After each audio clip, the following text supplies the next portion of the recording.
And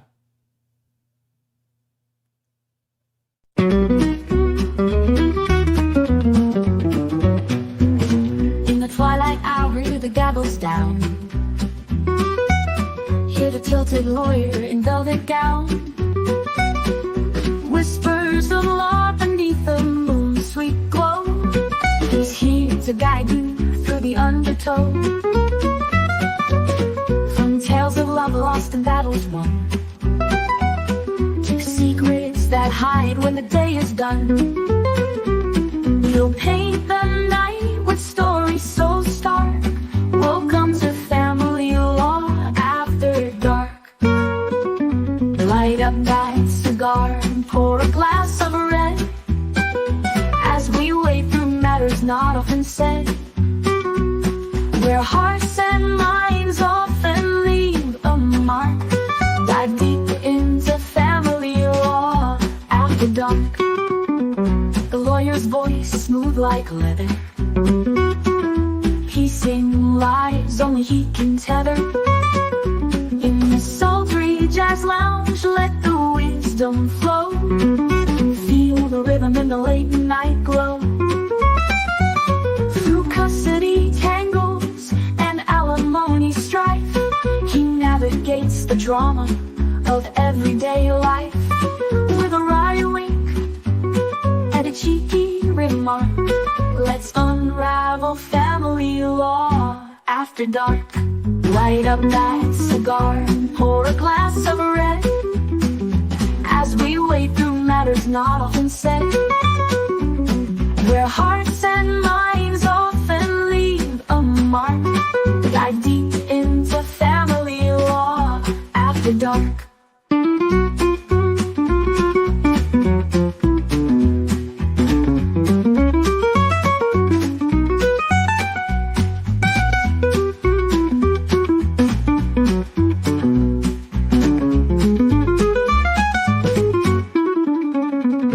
Light up that cigar and pour a glass of red, as we wade through matters not often said, where hearts and minds often leave a mark. Dive deep into family law after dark.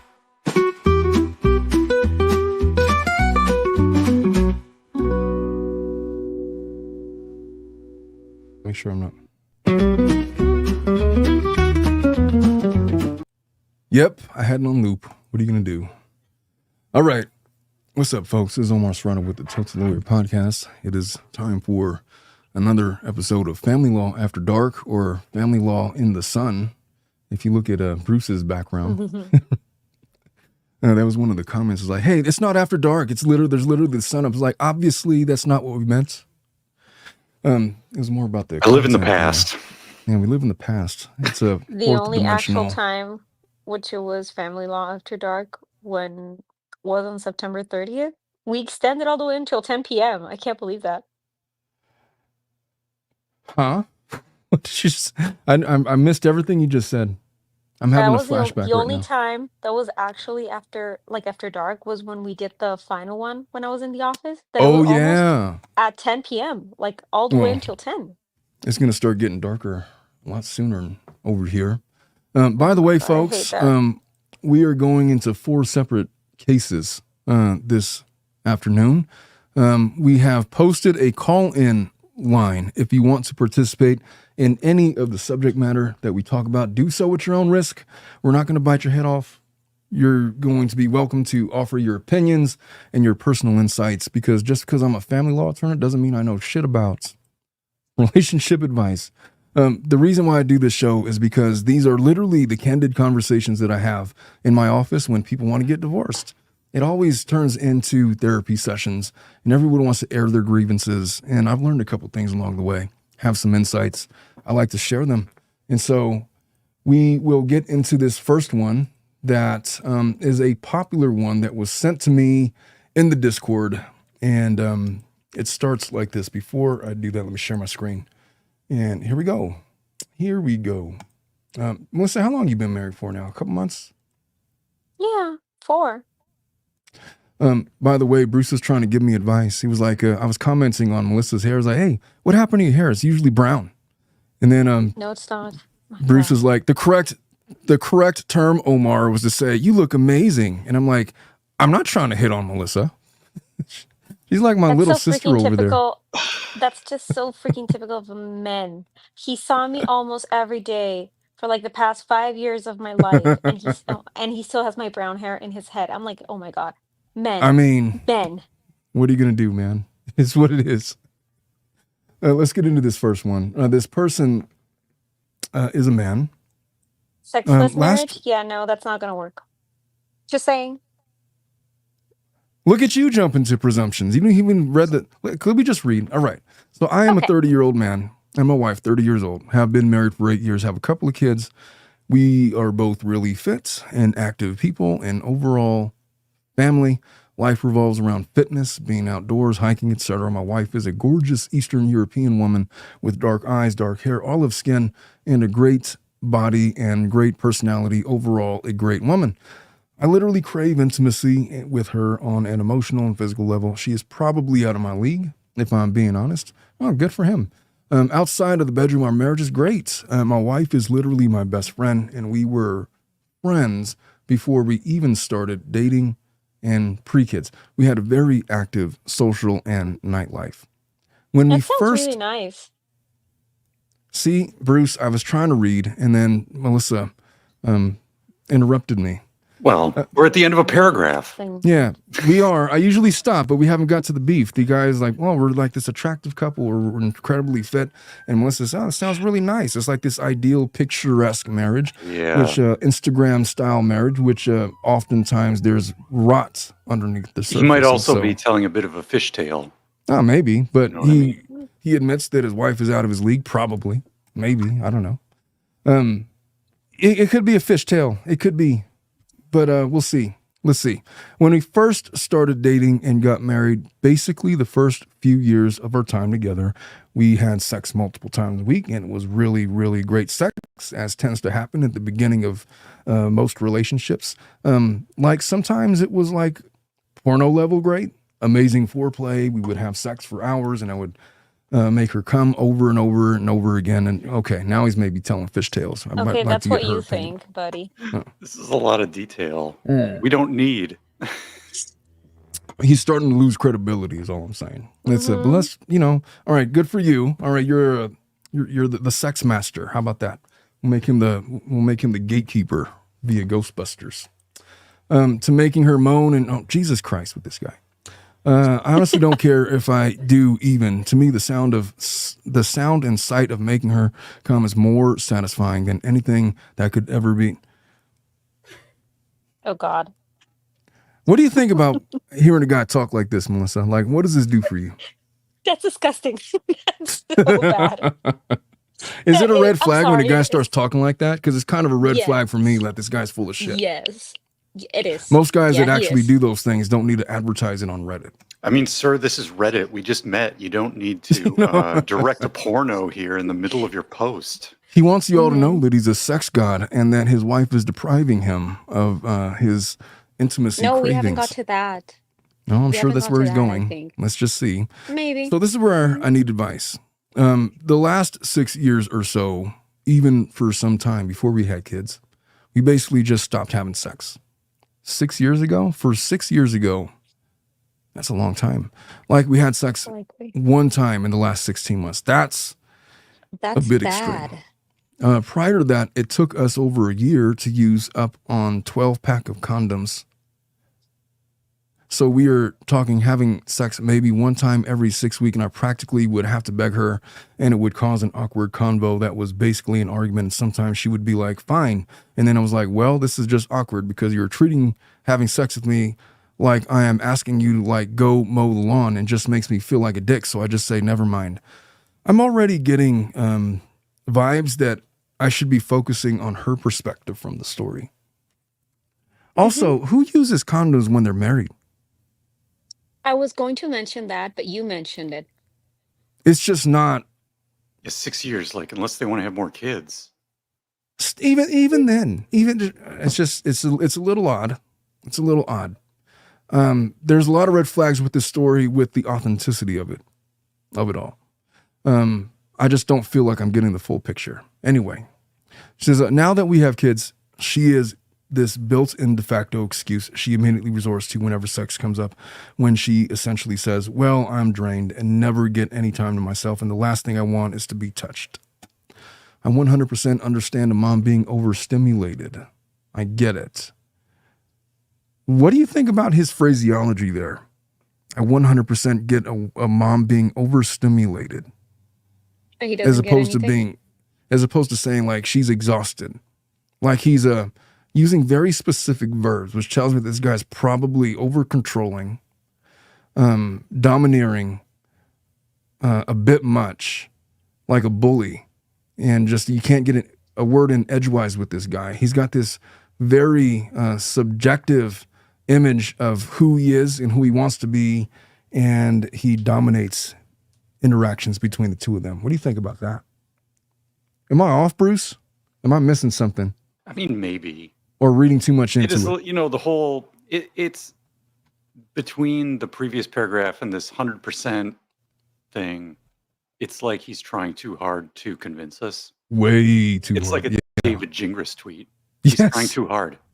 He's trying too hard. That's kind of a theme with these nowadays. So I get it. So, but where I have the issue is now she is just using the kid's card as a convenient excuse, when in reality, this problem started and has been existing prior to us having any kids.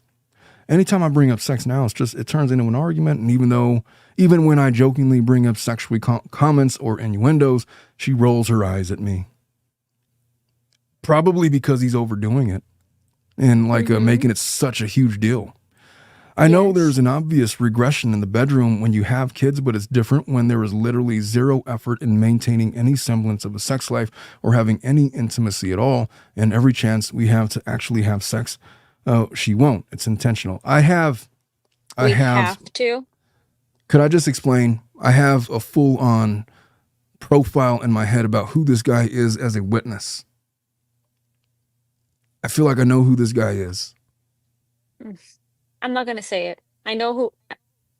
Is it? Who do you think that I think he? No, I'm not. I don't know his identity. We can't say names here. Yeah, I don't know his identity. I'm just saying I know his type. I feel like I have his psychological profile down. But I'm going to wait until I read this because I've been accused of not reading these things before I form opinions. So I've been an athlete my whole life. Was in the military, watched what I eat, taking all my supplements and vitamins, and worked out. You know what? I'm not going to wait. This is the kind of guy, I promise you, I'm 99.9% certain this guy is banging 3 other women. He had this. You think so? Yep. He's 100% cheating. There's no guy that talks like that who's not actively looking for other women. These are like the lines that he's communicating to other women when he's taking them out to bars or on their first dates or whatever. He's claiming he's not banging. He's talking like a guy that's trying to secure female private parts. Not only that, look at the next sentence. I have a substantially high sex drive and in comparison fuck off, dude. to my wife. I'm like, what the hell? Oh, I promise you she has a similar sex drive and she's just sick and tired of your overdoing it. Let me refrain from what I'm about to say. I'm trying to give benefit of the doubt. Bruce, you got to keep me in check a little bit, just a little bit. It's hard takes to tell. all the supplements. It's hard to tell. I have worked out. We can't hear from her, so we don't know what her post-kids sex drive really is. I've had clients like this. I feel like I know what she's going to say. But again, I'm going to keep reading. With that, I have a substantially high sex drive in comparison to my wife. Nearly makes me seem like a sex addict nympho. Now, look. One of the main symptoms to a guy that is overly fixated on sex is this thing where he says, I don't know what to do. My wife just doesn't have the same sex drive as I. I want it way more than she does. She never wants it. And that's because he's so overly fixated on it that she's like turned off at it. It like becomes a chore as opposed to something that they do. Like it's something that she's doing to fulfill his needs as opposed to something they're doing to accommodate each other. And so that's going to turn a lot of people off. Well, it's a spiral for both people. I mean, it's like you don't buy a house just because of the bathroom, but if you buy a house without a bathroom, you suddenly have a problem. Well, you build an outhouse, which is where this guy went. He's got 3 of them. Maybe. That's my theory. But 100%, I'm certain this guy's banging a couple of other women. He's claiming he's not. I don't give a shit what he says. This guy is as reliable as a $2 bill. I don't know what that means, but A $3 bill. exactly, $3 bill. You can see the problem here. A man with a sky. Oh, shut up. I'm on the verge of developing reading. a full blown. I'm trying Keep to reading. skip You're going to Oh, you get to wanna a read very it? interesting portion. Keep reading. Okay. You're going to get to an interesting portion. A man with a sky-high sex drive married to a woman who seems to now be practically asexual or has taken some silent vow of celibacy with a laughing emoji with tears coming down his face. I am on the verge of developing a full-blown porn addiction because my sex drive is so high and have no other way to curb it besides porn or the other obvious avenue of F someone else because I can't and don't want to do that. He's already done it. I crave my course. wife because she is awesome and hot. I have thoughts. As a guy that's been married to somebody for multiple years, you don't talk about your wife that way. It's like this sexual thing. Like over time, she becomes above that. You know, it's not about, well, let me reserve judgment. You know how they say, oh, you were horny, just go to the gym. Who says that? What on earth? I've never said that in my life. Okay. That is all right. Jocelyn, what do you think about all of this? Where do you bring the mic to your face if you can? Let me unmute you. It's looking very, very strange so far, but he doesn't look very good. How old are you? 26? 26. Yeah. Yeah. What do you think about a guy that talks like that?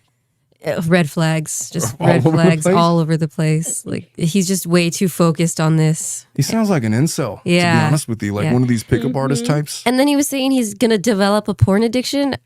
He's already got one. Yeah, he's already has one. I think that's also part of the problem too. Not only does he have a porn addiction, I'm going to posit that he's probably banging prostitutes and a Yeah. couple of other side pieces. Yeah. He's just trying to justify his actions at this point. Every guy that does those kinds of things, their justification. Oh, my wife is just asexual. Yeah. She doesn't have the same hot sex drive as me. Whenever somebody says that, I don't look. I've been alive long enough to know that there's very little difference between a male sex drive and a female sex drive.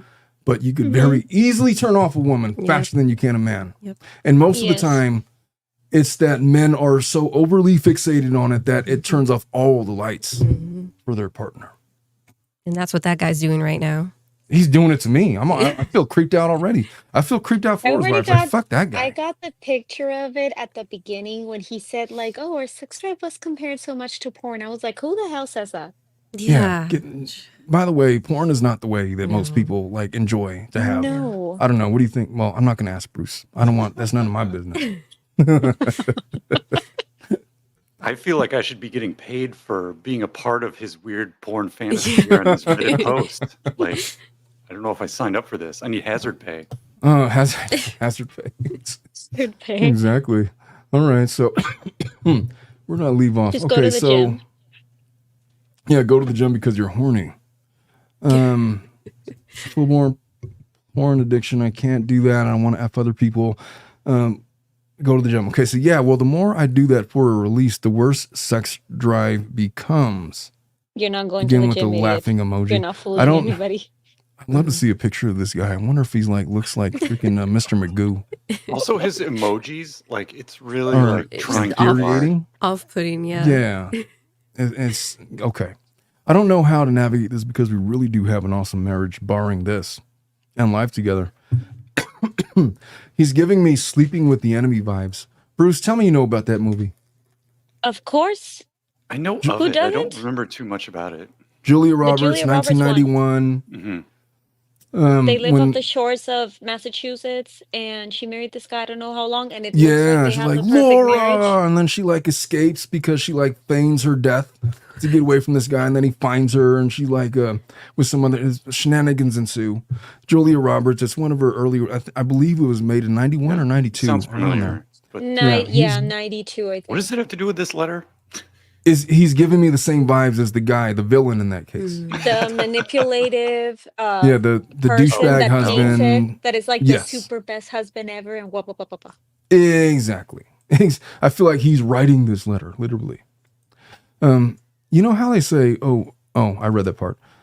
I don't know how to navigate this. They have a good marriage, aside from It's gotten to the that. point now where I don't know what else to do but say either this needs to change immediately or we need to discuss idea of some sort of open relationship because it's not even remotely fair that I have to basically take a forced vow of celibacy. And I can just see how that would go because hypothetically we opened our relationship. I No, 100%. dude, you're banging somebody else. Yeah. Don't say that. I'm not wrong on that, am I? Yeah. I'm pretty. No, you're not. Is that pretty accurate? You're not I don't wrong know if about he it. is. Yes. It's already open. It's just only one person knows. If he's not already, Exactly. If he was already banging someone else, I don't think he'd be writing this post. maybe, but either Maybe. if he's not, Maybe he's just stupid. he really wants to, He really wants to, yeah. Or he has a guilty Yeah. conscience. and he just can't because he's a Oh, that douche. for sure. For sure. Yeah. I have So never recalled a time where a man wants to open his marriage where he's not actually already banging somebody else. I am so or sorry, on but the way I to do don't. so.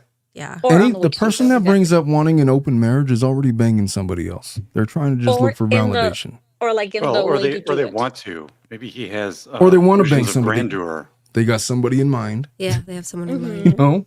And so, hey, Melissa, what would you do if your husband said, "Hey, I just want you to know that I love you very much. You're an amazing woman. You're an amazing wife. But I just really think that we're way too young to just be limited to one person. I really think we should just open up the marriage. What do you think about that? You can do your thing. I'll do my thing. And then we could do the marriage thing. And it'll be great. And every now and then we could have a threesome with two women, not with two guys. And then, it'll be great. What do you think about that? Dang, can I sign up? Oh, that sounds so good. No, thank you.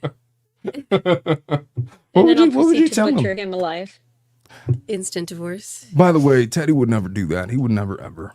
Teddy's a good No, he dude. wouldn't. But if he dared to say that, I would be like, oh, that sounds really nice, but no. And then I would proceed to butcher him alive. Butcher him alive. You wouldn't be like, oh yeah, I've been meaning to tell you. I have like two other dudes that I've been wanting to try. Why don't we have a foursome? It'll be you three and then me, and then we could all, you wouldn't try to like psychologically torture him that way. This is getting complicated. You're gonna have to figure No. out where all these people park and snack. Where does Schedule it. everybody park? The Everyone's scheduling, yeah. STD Gotta buy test, I'd extra imagine, cream. if you're being responsible. Oh boy, this is complicated now. Oh, who gets to finish where? I mean, that's just gross. That's just gross. I'm Just sorry. hire a producer Yes. at that point. I'm sorry, Mom, for. My mom was listening to my horror movie show. She's like, God Miss damn, son, you're Sophia's in the pretty chat? fucking twisted. Is she? I don't know. She was in the other one. I haven't looked at the comments. I probably should be looking at the comments. Hey, Dominic, I need you to patrol the comments for like interesting stuff. Make sure I'm not missing anything. Hey, what's up, MG Law? I've never been on MG's show. MG's never come on my show. I've always wanted to. God, I love MG Law. Omar. If you haven't, what? Oh, Keep well, reading. when the I 100% would have sex with other women. And I'm like, okay, we already knew that, but He said he's 100% had sex with other women. That he would. he would. Oh yeah, we got to We that already part. know he would. Sure. Well, no shits. Okay. 100% have sex with other women on a purely physical level, but I would feel terrible the entire time. He wouldn't feel terrible. No, he wouldn't. He would 100% be doing it already if he could. I know there's about a 99% chance she will not have sex with anyone. You'd be surprised, buddy. Keep on behaving that way and find out how quickly she might he just said that there's a Turn what? the other cheek. 99% chance she will not have sex. believing that for Get the yourself. fuck out of here, dude. She's already got having an emotional affair with Bob from accounting. I don't know. And she's probably not. I'm bullshitting. And will start to resent me because I basically coerced her to let me sleep with other women. But what am I supposed to no. do? This guy He's is a a full-on narcissist manipulator, and narcissist victim. Yeah. I can't even keep on saying what he is. He's just trying to like guilt trip her into being like, "Oh, you're so bad to me, and you're like not even allowing me to like explore my sexuality." Like, think about it. That's gonna like fuck up my psychosis and my head. You're the bad person, Everything is about him, literally. right? So Hmm. he says, what am I supposed to do? Just be okay with being base. Okay. The other side of this dilemma is almost its own Reddit thread, but I want to understand why this is happening. Something changed with my wife. I don't know if it's her hormones being way off or if there is something she's not telling me. I brought up getting her blood work to see her hormone health because of her endocrinology is all jacked up. I'm not surprised she has 0-6 drive, but that has yet to happen. But you know who's not going to be able to answer any of the questions in that paragraph? Random people on Reddit. Exactly. I mean, yeah, Exactly. I've totally seen her charts and everything. The other thing that's been on my mind is the incident that happened when I was deployed years back. My wife, being a social drinker, got invited to this huge party at a person's house and got really drunk. And she FaceTimed me while I was overseas and told me she was sleeping some guy. And while she was sleeping, some guy tried to have sex with her, and she basically woke up to her having her pants being pulled down by a guy that was at this party, and she screamed, and the whole house woke up, and this guy ended up getting his ass kicked by another guy who then proceeded to bang his wife. I added that part in.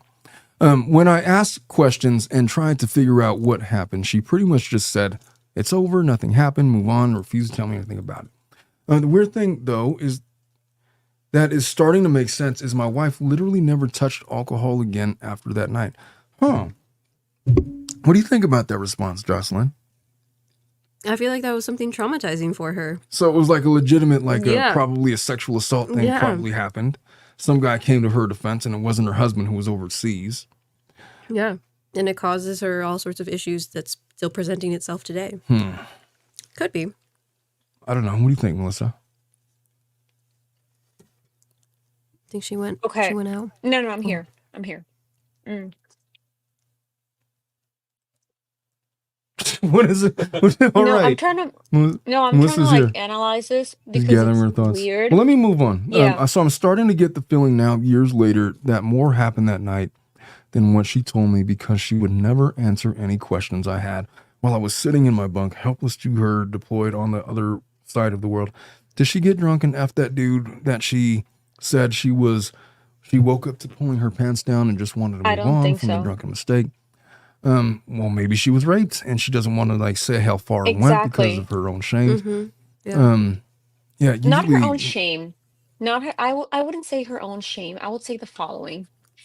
Given how this guy speaks and expresses himself, as we have seen on Reddit, this guy sounds, like I said, like a manipulator that everything is about him. If in that case that would have happened to her and she would have told him, I am 100% sure he would have turned it around and made her maybe. feel miserable and bad for it.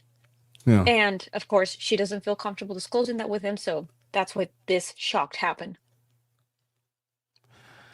Says none of this makes sense besides trauma because she is now the libido of an SA victim. So he's connecting dots Mm-hmm. Yeah. himself and at the same time taking this position. So like this is years later and now it's all starting to somewhat make sense because she is never the same after I came home. Like I am lost on how to navigate this, and most people I talk to in person are no help because none of them can believe I haven't cheated on her. Oh God. I wonder who these other people are that can't believe it. I really don't know what to do, and I really don't think divorce is the way to go, but I'm 100% not cool with having a sexless marriage. Thanks for any advice. My first obvious bit of advice was to not overemphasize the role of sex in a marriage. Mm-hmm.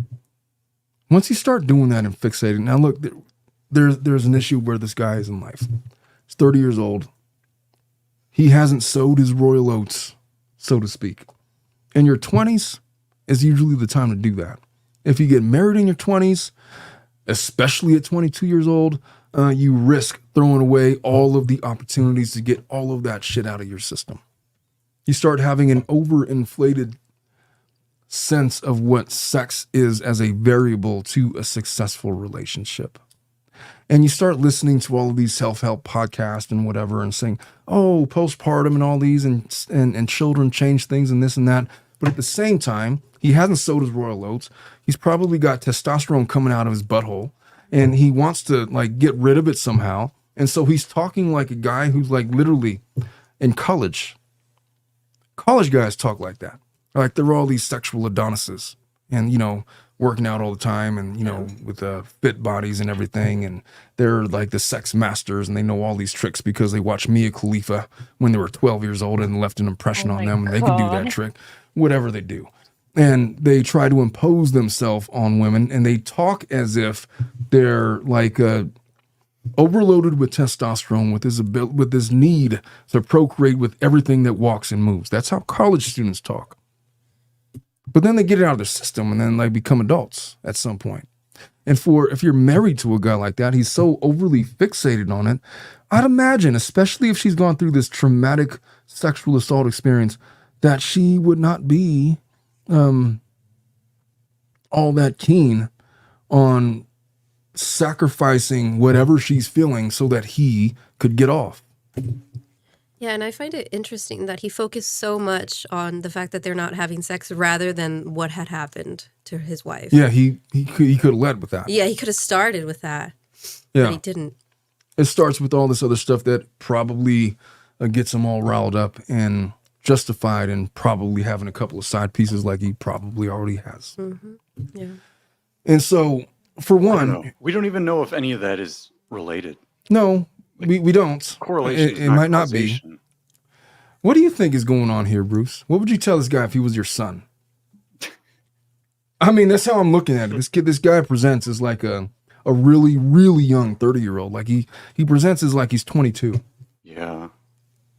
I don't know. It's hard. I mean, you aren't going to find a solution in Reddit. You aren't going to find a solution in being passive aggressive or manipulative. So he needs to have a better conversation because up at the top, he was talking about how they either argue about it or something else.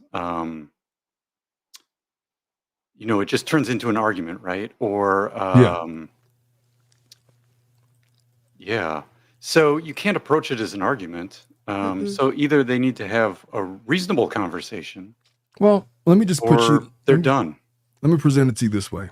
What if you were married to a woman that had this overinflated sense of her own physical prowess and beauty, perhaps, Okay. and was demanding to have sex with you every night, a couple of times a day or whatever, and then chastising you like, I don't know, I just got this insane sex drive and he can't satisfy me. He's like, oh, well, we have sex every day. Well, I need multiple rounds, bitch. Like it's like that movie Coming to America. You got to put in overtime to satisfy me. I don't know if you even remember that movie. Why has this woman not broken up with me then? Well, you would start thinking that. But would it start becoming like a sore spot every time she requested? It's like, oh my God, I cannot have like 3 rounds tonight.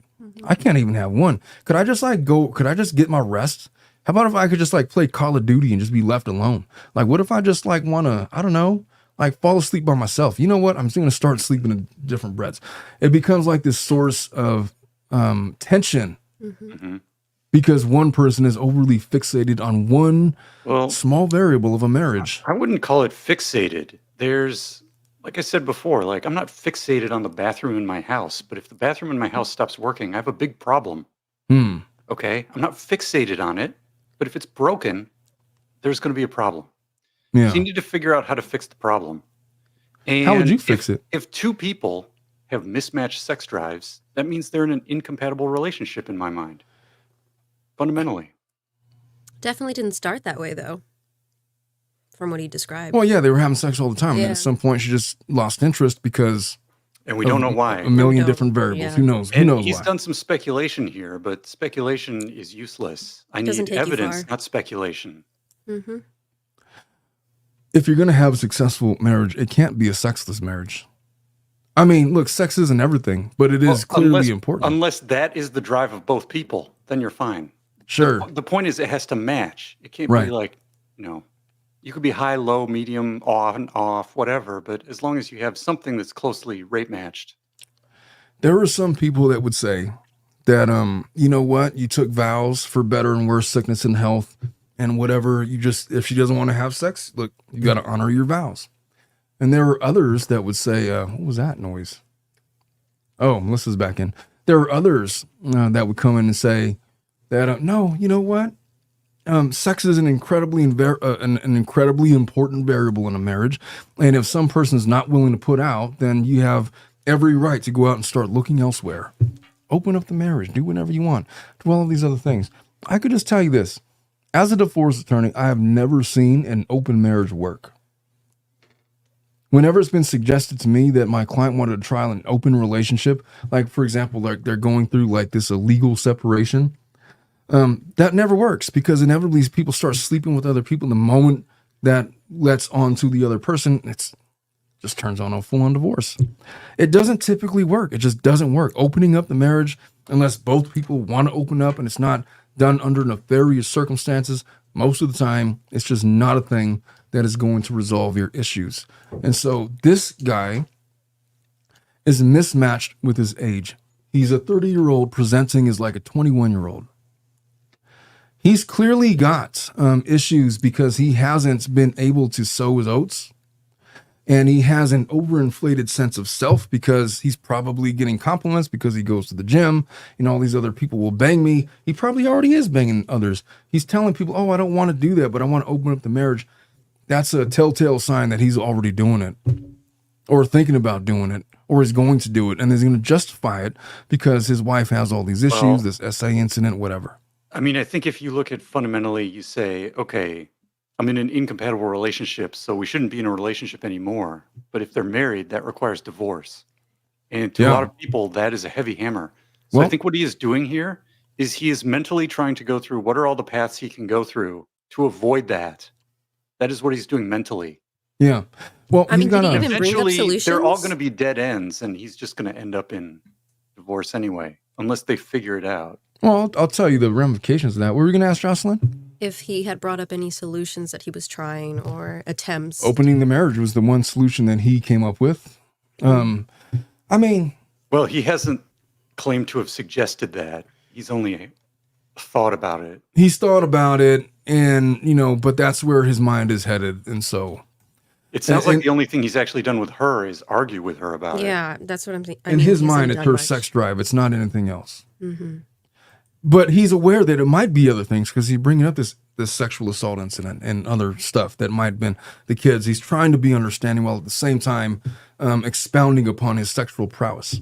That is nothing to be just hand waved away. That is a symptom of a guy that is on the prowl, already on the prowl, has been on the prowl, has side pieces or is trying to have side pieces, but is unfulfilled because of some unforeseen fantasy that he couldn't fulfill in his 20s. And he's pissed off that his wife is not playing into it because she's a person that has her own needs and wants and hurts and insecurities and things and whatever.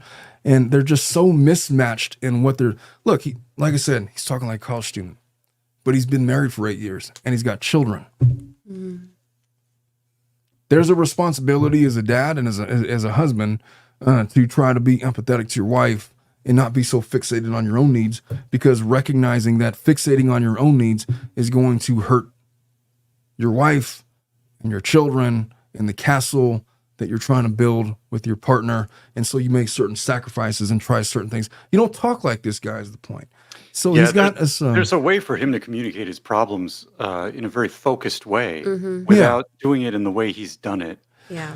I'm not trying to say that his issues are not valid. I'm just trying to say the way that he's presenting it, he strikes me as a very immature man who is fixated on things that are not really going to fix anything. And the solutions to what might fix his marriage, he might not be looking for those answers. He's, he really wants to open the marriage. Like, hey, could I just go bang these other people and then you can work through whatever, go to Dr. Phil or whatever to find, or go to Oprah to figure out what's going on with you. And then we could reconvene somewhere in the middle and we could, like the Roman Empire, he could have concubines and all these other things and these sexual experiences while at the same time trying to play the role of husband and wife. And he wants all of it, but you can't. You got to sacrifice something. If you want to be the bachelor and go sow your oats, then fine. You got to sacrifice your wife and kids. If you want your wife and kids, then you got to sacrifice your urges and try to find a way to make it work. What is the steady in between? I don't know, but it's incumbent on a man on him, because he's the one raising the issues, to figure it out. And he's not going to get anywhere with this adolescent sense of self and needs and his wife's needs. He's got something in there that recognizes that there's other issues than sex drive. He just needs to lean heavily into that. They got to get into therapy. I don't know. Here's the ramifications if they get divorced. If they get divorced, if he tries to open up this marriage, this marriage is doomed. He will be in my office. She will be collecting child support and alimony, and he'll be on a visitation schedule with his children, and he'll be dividing all the assets. They got 8 years worth of stuff that they've accumulated. It's gonna suck, man. That's why I said he's trying to do anything he can to mentally avoid that as an option. And what he readily volunteers is that his wife is a good-looking lady. Let me ask you this. You said it's incumbent on him to figure out which direction he needs to go in. But if he's married to her and she used to have sex with him but doesn't anymore, yeah, clearly she knows that she doesn't anymore. Is it incumbent on her to figure out why? But she doesn't even get to have that conversation if he doesn't. Yes, you're right. Does she have a responsibility to wonder why she's in the same situation? I don't know how this is coming across from her perspective, though, is the problem, because she certainly has responsibilities to recognize that she's not fulfilling her husband's needs. The problem is, does she have a willing participant that's going to listen to her in a mature way to get over whatever is ailing them? Right. And this guy may not be able to hear those things where a different guy might. I could barely get through reading this guy's stuff because I was so annoyed with it. Imagine her having to listen to him every night, begging for sex, begging for 5 minutes of her time so he can get off. All the while acknowledging, oh, she's such a great lady, but I have all these needs and hormones. And, at some point, maybe her needs and her desires and her wishes are being drowned out by his overemphasis on his own sex drive. And maybe she has her own suspicions that he's probably cheating on me. Maybe she has knowledge that he's cheating on her and just not carrying on because she doesn't want to break up their happy home either. They both got married when they were 22. Yeah. That's not a recipe for success. So there's a lot going on. So yes, they both have responsibilities, but the way this guy's approaching it, we can never get to the two of them working it out until he matures up and mans up and starts getting to the root of the issues. And I promise you, the root of the issues have nothing to do with his sexual prowess. That's what I got to say about that. What do you all think? Am I off? Is he kind of an asshole? I feel like he's an asshole and he needs to grow up. I think he's just hyper-focused on the wrong thing right now. It's not that he's a bad guy. It's just that he's fixated on the wrong things. Yeah. This marriage is fixable, but he just needs to grow up a little bit if he really wants to save his marriage. If he doesn't, if it's not going to work out because whatever, it's too far gone, then fine, go and... If they clearly have a legitimate problem, his approach to the problem seems like it needs work. Yes. Yeah, that's all. And so... that's what I got to say about it. What are some of you folks saying? I don't know. Cy Bennett says, Mama, I was at a party and a large group of lads gate crashed the party and my son was on the floor playing on one of the men trampled on him. So I hit him with a bottle and got 200. That is not the same as what we were talking about. No, they're having their own conversation. All right. You'll have your own conversation and good for you. All right. So that's all I got to say about the sexless marriage hypo. Let's move on to the next one before we get too fixated on that. This other one is interesting. Said, would I be the asshole? Let me share my screen. Would I? All right. So would I be the asshole for telling my wife to show me her phone after I got an email accusing her of cheating? Just initial thoughts. What would be your first response to that, Bruce? Oh my gosh. I would need, if I was this person, I would need to know more about what this email said. Well, what if he were, because you're an IT guy, like, Not would you really, like but- go asking her for information, or would you just go like hacking for it?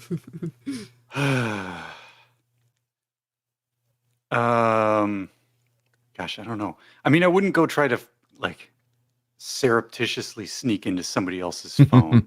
Like that's not good. What For if sure. what if somebody like gave you like a plus source information that your wife was definitely cheating, and you knew that if you confronted with her about it, she was going to lie and delete the evidence? Well, wait, you're saying I already have the evidence? Then I don't care if she deletes it. Well, no, you don't have the evidence. Somebody just told you it was true. Why do I believe them? I don't know. See, that's why I need to read the email first, I guess. Okay. All right. So this guy is 47 years old, about the same age as Bruce, give or take a couple Oh years. boy. I have a comfortable and fulfilling life. I have a job I truly enjoy. I live in a nice suburb and am blessed with 3 wonderful children, 8, 6, and 4. Jesus, that's adorable. A boy and 2 girls, and a lovely wife, Emily, who's 45. I've always felt Emily and I were an ideal match. However, a recent email I received has deeply unsettled me and planted a seed of doubts in my mind. Emily lived in the UK between 2010 and 2015, during which time she pursued a PhD. Because she lived there so long, she developed many close friendships and has made it a point to return every couple of years to maintain those ties. What do you think about that, Bruce, so far? If that was your point of reference, I mean, developed maybe, many close like, relationships, made it a point to return every couple of years to maintain those ties. I mean, Would you I be go- suspicious at that? You know, I went to college where my parents live. So when I go visit my parents, I'm in my college town, and I also went to high school there. So I know a lot of people there. So I do see people when I go back sometimes. Yeah. And that's almost like every year, not even every couple of years. But So what if doesn't it was seem like unreasonable to me? What if it was like a delay in, say, 6 years? Would you think you would have like a break in your ties to those people? Probably, yeah. Well, maybe it's legitimate. I don't know. Giving him the benefit of that, or her the benefit of the Yeah. doubt. I don't know. If you lived somewhere 5 years, you might have an attachment to it, to the place. Mhm. And then if there's people there, I can see it. Yeah, I can see that too. I can tell you this, that I lived in Ohio like 20 years ago. Well, that's Ohio, dude. That doesn't count. Whatever. The moment you said Ohio, it just, Another- everything goes out the window. Another. I'm just saying that there's people that I knew over there that if I saw them 20 years later, I don't think that it would really matter the length of time. I would like still be friends with them, but I don't know. Well, there you go. Even in Ohio. Even, yes. In Ohio. Freaking BF Ohio. All right. So last week I received an email on my work email address. It was supposedly from the wife of Emily's friend. I'll call him Jake, Oh, boy. 44-year-old male. According to Got a this woman, Jake. I know, she has a very strong reason to suspect that Jake and Emily engaged in an affair. She listed off her suspicions, noting Jake had picked up Emily from the airport, spent considerable time at her hotel, and how the two of them frequently went out to dinner alone. She even included pictures of my wife's earrings that she said she found in Jake's pockets when she was doing the laundry, and pictures of a lipstick stain on his shirt. The color is one I recognize as something Emily often wears. There is some other evidence she listed off. For the sake of conciseness, I will not include them here. Oh, so the email's coming from Jake's wife. Yes, obviously. Oh, dear. So all this was a lot to absorb, and for a while I thought it was some sort of joke. So I tried my best to ignore it, but it kept coming back into my mind. I remember that before her trip, my wife would talk to all her friends there. I don't know if this email is influencing my memory, but I think she probably spoke with Jake the most.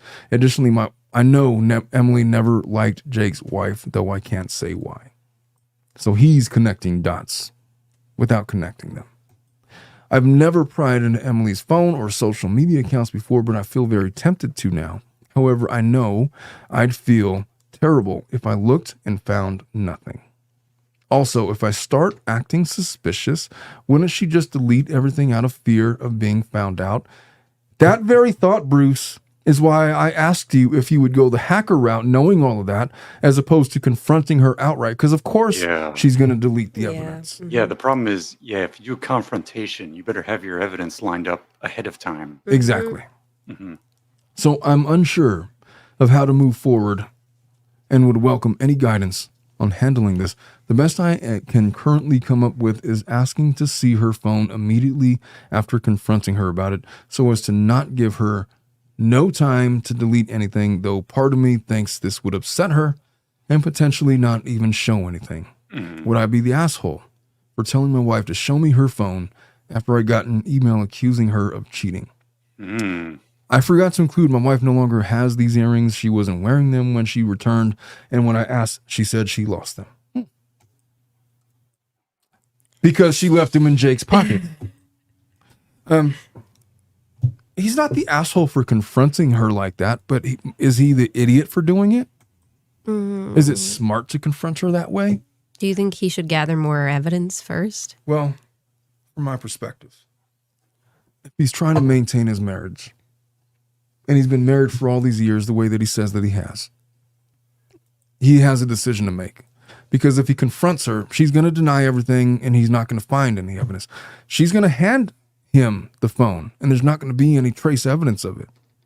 But there will be this... This is when you know that men are stupid with this kind of things. If it was a woman, she would have already called a hotel. She would have already she would have done her own investigation. Exactly. Yeah. Or done her own hacker stuff. Yeah, right? done her own hacker stuff. I even try to ask Bruce, hey, Bruce, you want to be a hacker on this one? I was like, yeah, well, give her the benefit of the doubt.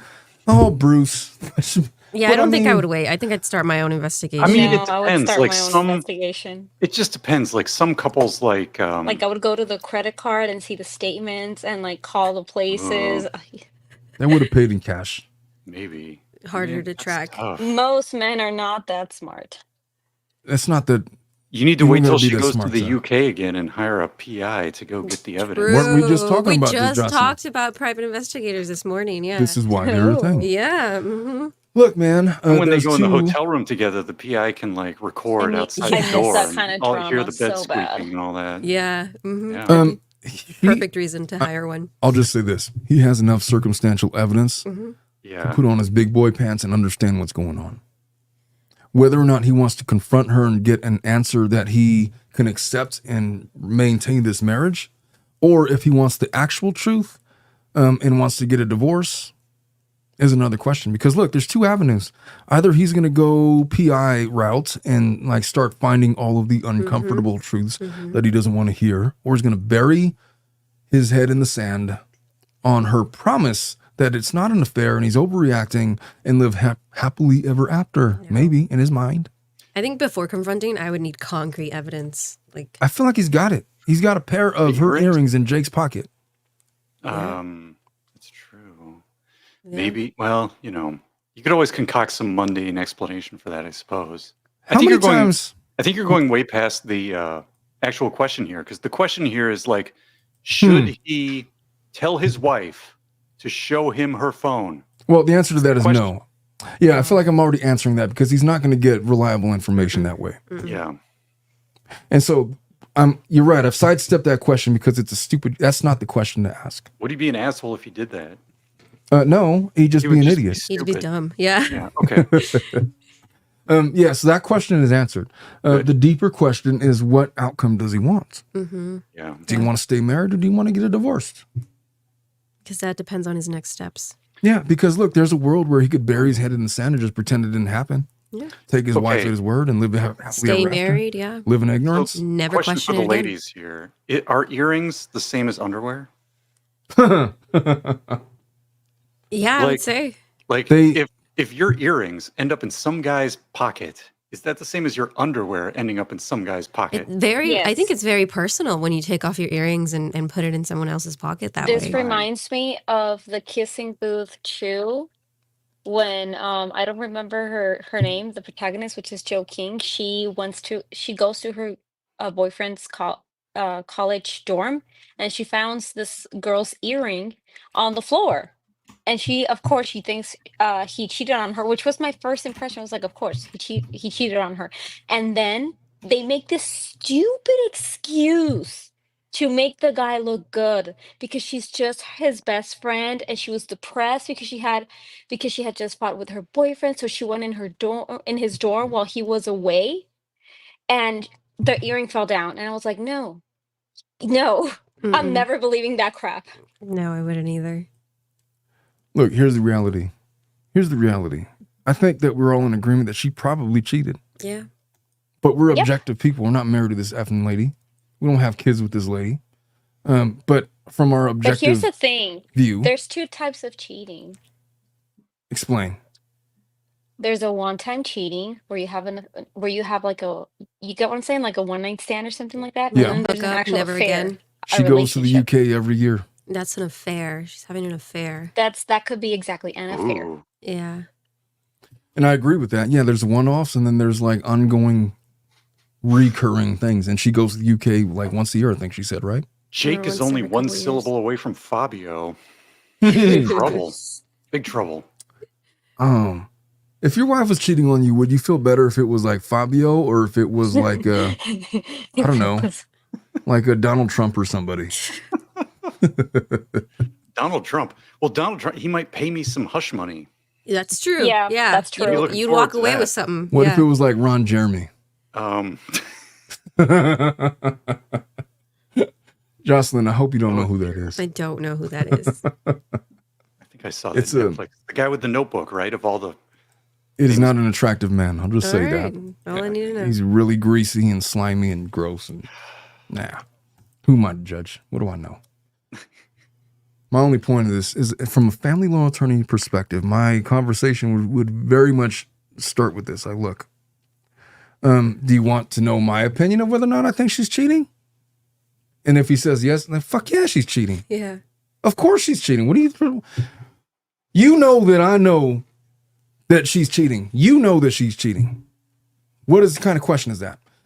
If he says, he wants to stay married, and be like, well, look, maybe you should ask her. And then when you ask her, she's going to tell you, no, of course I'm not. You're overreacting. Like, okay. And then you could bury your hand in the sand and live happily ever after, blissfully ignorant of what's actually going on. Mm-hmm. It's up to him about what his level of comfort is. I don't know. The universe is a funny place, man. It's four-dimensional. If you listen to Neil deGrasse Tyson, he says that every possible conceivable outcome is already, not only has it already happened, but it exists currently right now. Now, hold on. Don't In ask this me mail, about astrophysics. Did he say that he confirmed visually through the photo that they were her earrings? And when That's what she he came said. back, Yeah. she said, yeah. So there's no multiple earring scenarios here. These Mm-mm. are her earrings. Yeah, didn't he say that she had lost them a while back or something? Rob says the earrings are an issue, but Jay could have taken them. Why would he have taken them? Is Why the would point. he have them For what reason would he need them? Yeah. in his pocket? What is it you're doing, like on a vacation, where you need to take your earrings off and hand them to a man? I can tell you confidently, I'm 44 years old. There's no scenario I've ever asked for a pair of earrings from any lady that I've ever dated. Well, or has any woman, It just doesn't whether make you know any them or sense. not, Yeah, asked any you to random hold woman. their earrings? Yeah. That's another thing. I've No. never been asked to hold. No. I've been asked No. to hold cigarettes and other things, but not Articles earrings. of clothing are one thing, but earrings is weird. Yeah. Mm-hmm. For sure. It's just weird. I mean, Yeah. you can find an excuse for it, sure, but Erica says maybe he's a jewelry thief. How much were the earrings worth? a jewelry thief. He's going to take them to the pawn shop and get $15? If he was a thief, his wife wouldn't have found them in the laundry. Yeah. The lipstick stains. How often do you have lipstick stains on your clothes, Bruce? He's pretty often from the looks of it. Well, don't check my laundry, but on my boxers. As a sad bachelor in the middle of nowhere, never. Omar, can you identify your wife's earrings? I'll take mine off if they're bothersome, but I put them in a purse. No, but my wife doesn't wear earrings. Or does she? I don't know. I don't fucking know. Liar. How are Obviously, you I not can't. going to know? You don't know. She doesn't. She doesn't wear them. She doesn't wear Okay. them. According to Omar, she doesn't wear perfume. She doesn't do her hair. Now she doesn't wear earrings. Come on. She does her hair, but she doesn't like go like get these like professional like $300 hairstyles. Like for what? Mm-hmm. For what? Okay, okay. And all Like, of us have had the same hair color for the last 20 years. Yeah.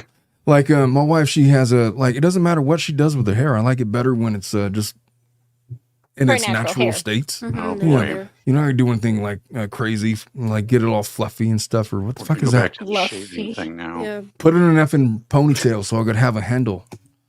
Ay, Dios mío. Oh, my.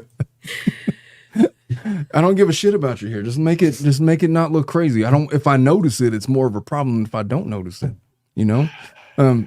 Look, I feel like it's more of a compliment for women when men don't notice things about you than if they do. If they do, it's because of one of the two extremes.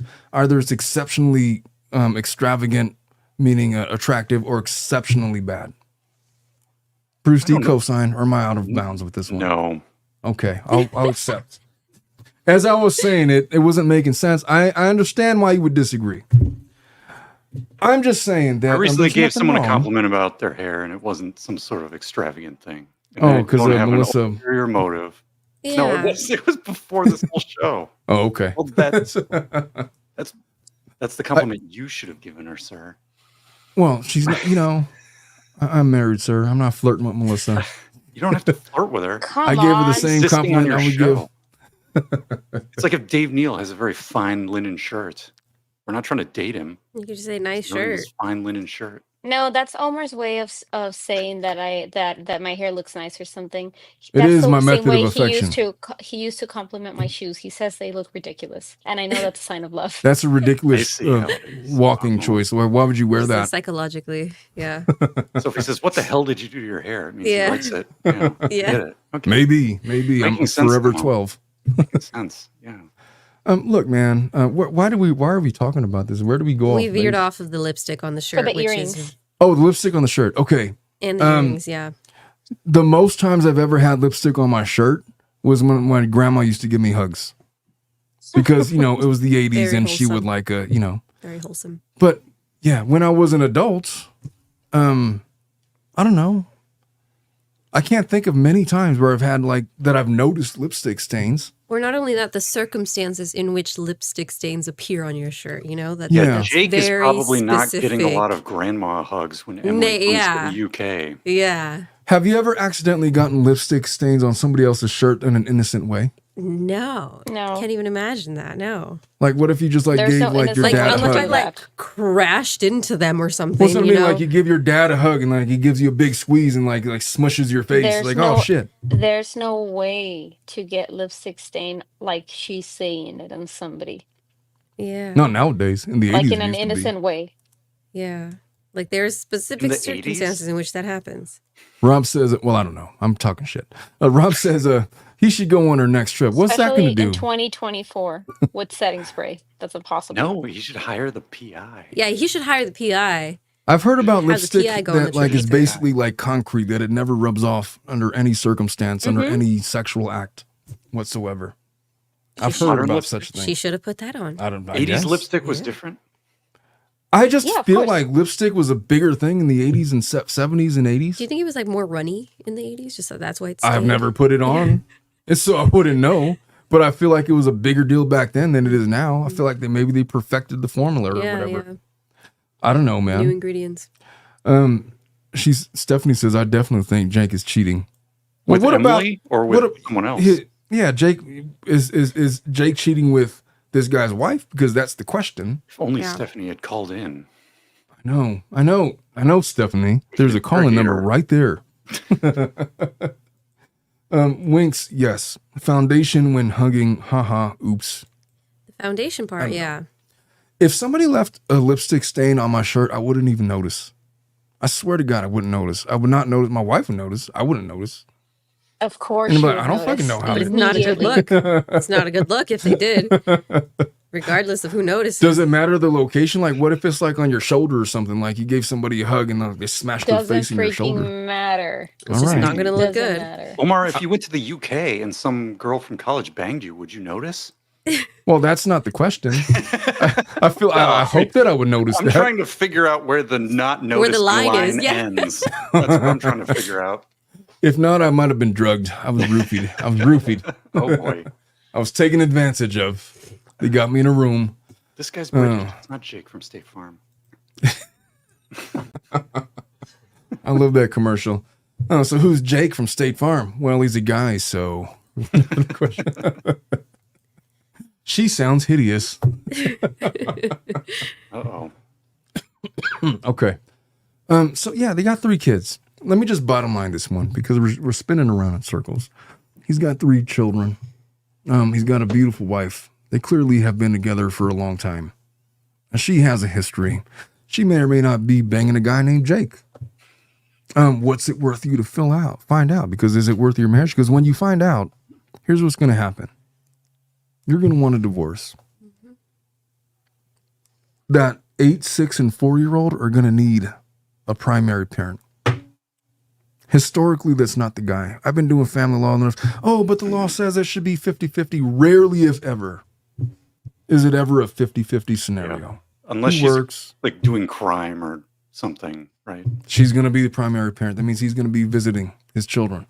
And that's going to open the door for some other guy. There's no like 50-50 guarantee anymore. Like there's not a guarantee, says it, but it's really no guarantee. Yeah, there's always a reason to not do 50-50. There's always a reason not to. And the courts are pretty liberal in how they interpret those laws. So he can go that route and do the whole divorce thing and try to do that, or he could bury his head in the sand. I guess there's a third option. Confront her and have a real conversation with her about it. What do you think about that? Jocelyn, Melissa, I'm going to ask you guys a real question. Okay, let's just say that you were in a relationship for 10, 15 years. Let's just say that you were banging some dude named Jake. And then your husband, and you thought you were being secretive about it and nobody would ever know. Now he confronts you with his knowledge and says that, look, I know what you did. I saw the pictures of your earrings in his pockets. I saw the lipstick stains. I just got a call from his wife telling me what you did.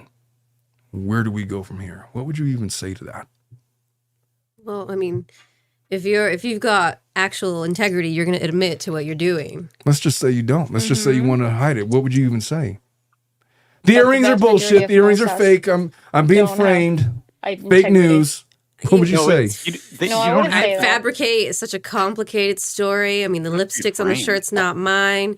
The wife has always hated me. You know, just something, just something that makes the whole. She hates me. Yeah, she hates me. She's always been jealous ever since I was in school because they went to school together. Go and believe her. That sounds like maybe you like her. Yeah. Well, let me flip the script on you both. Let's just say that it was your husband that came home with the lipstick on the shoulder. And he's got his, his wedding ring in some other lady's pocket. Okay, that's different, Omar. That's a wedding ring. That's a wedding ring. Okay, what if it was his earrings then? Some guys wear earrings. What if it was his earrings and they wound up in some other lady's pocket? Earrings are like underwear. It would have to be his boxer shorts. I would not marry a man who wears earrings. That's too gay. I guess the question I'm asking you is, would you be able to overlook the obvious evidence that he probably is banging some other lady for the sake of maintaining the castle? No, I would not. All right, but you would expect this guy to do the same for you. No. So the problem is, how deep into the rabbit hole does he want to go? One of them leads to divorce and the other leads to, I guess, maintenance of the castle? Yeah, I mean, if he wants to live that life where he'll never know the answer and he's got to forget it. Otherwise, it's always going to be gnawing at the back of his head. And so this is instructive in a couple of ways. Look, everybody's obsessed with cheating and with truth and with private investigators and knowing every single little detail in a marriage of substantial length. It's a legitimate question. How deep down the rabbit hole do you want to go until you jeopardize the entire castle? Yep. It's not just a question for women, it's a question for men. Mm-hmm. This is a prime example of it. Because look, I'll keep on digging as much as you want. I'm going to find something. I promise I'm going to find something. How deep are you going, Omar? That's a great question. Are you going to do the whole PI route? I don't need a PI. I'm everywhere, fucker. You're going to hack into... You don't even know where that movie's from, huh? No. You're going to hack into the mainframe? It's a great question It's a great question. I'm not really sure how I would go in that scenario. Mm-hmm. I would just have to acknowledge that there's two roads here. Yeah. Look, I could be validated and found right, and for the sake of being found right, the end of my marriage, and now, visitation and alimony and community property and all of that. Or I could pretend it didn't happen and just like carry on as normal as if nothing happened, and deal with all of the fallout and the ramifications from that. Because if somebody gets away with something, it's inevitably going to get worse or continued in some degree and whatever. Yep. Or there's a option 3, which is have a real conversation with your spouse about what actually happened, and find a way to move on, acknowledging some hard truths, and find a way to maintain your marriage. I guess the reality is these people I don't know when they got married. I'm still stuck on the other ones. They got married at 22. But they've been at least married for 8 years because they have an 8-year-old, you know? The prospect of getting married to somebody for the rest of your life, there's bound to be a scenario or an incident where one feels that the other has stepped outside of their vows. It's bound to happen over the course of a lifetime. How you respond in the moment is everything. If you subscribe to the idea that, strict scrutiny, doesn't matter the reason or the context, you did this, fuck you, we're getting divorced. All right, you could do that. You're more than welcome to do that. There's varying degrees to everything. So there's everything in between. I can't tell any singular person how to react under that scenario, only to say that in the course of a long-term relationship, you have to expect that there's going to be people that step across the borderlines of what is deemed acceptable. How do you react in the moment? You can freak out about it. You could get real about it. You could pretend it didn't happen. You could do a lot of things. And the correct answer to that, there's multiple. You want to get a divorce? I'll get you a divorce. Yeah, he's a dick. He shouldn't have cheated. He cheated or she cheated, whatever. Definitely divorce them. Is that the ground the deal breaker for you? Then by all means. Yep. But there's all these other in-betweens, man. What are you willing to forgive? What are you willing to acknowledge in terms of your own deficiencies and ability to prevent some of the things that have happened? Maybe she wasn't willing to let go of certain relationships and friendships that she made in the UK back in 2010. And she was never honest with you from the very beginning at that. And so maybe it justifies a reshifting in the fault lines of the marriage. What do y'all think about that? I feel like this is reality. It's the reality of this. Like you could argue right and wrong and morals and religion and philosophies and all of that. The reality is there's got to be an outcome. Either they're going to stay married or not. The question is how can they survive it? Yeah. Because the inevitable truth is he's going to find out that his wife cheated if he digs deep enough. Yeah. And he's going to have to deal with some uncomfortable truths. How he responds to those uncomfortable truths is going to dictate the lives of his wife and his 3 beautiful children. Yep. And to that degree, what are you willing to sacrifice in terms of your own self-worth for the sake of those individuals? And that is family law. Mm-hmm. What do you think about that, Melissa? I like think how it's a everybody's very getting personal choice. Like, to be honest with you, how do I say this? I've never judged anybody for deciding to like turn the other cheek on an affair in their Yeah. marriage because it's essentially Mm. their freaking marriage and it's not my damn problem. I Yep. have to respect the decisions of the people in this case. Whatever that decision may be. But it feels I mean, from what I'm sensing, it feels like he actually just left his wife and he wants to remain married to her. And he's just trying to get some validation, maybe from somebody telling him like to give her the benefit of the doubt and stuff like that. But on the contrary, the other bitch just wants to divorce her husband. And she also hates Ro- his wife. Rob says that there's always the suitcase option until she confesses. What is the suitcase option? Oh, What's put her Sarah in the Boone? suitcase. Put her in the suitcase. This is what it feels like when you cheat on me. Oh no. Fuck you. You can It also is an chop his alternative to balls. hacking the phone. Look, you can pretend all you want that certain things didn't happen, but other things are obvious. Come on, man. Look, let's get real. This is human beings that we're dealing with. It's a very personal marriage, and whatever they choose to do. Oftentimes, the practice of family law delves into very uncomfortable truths. Yep.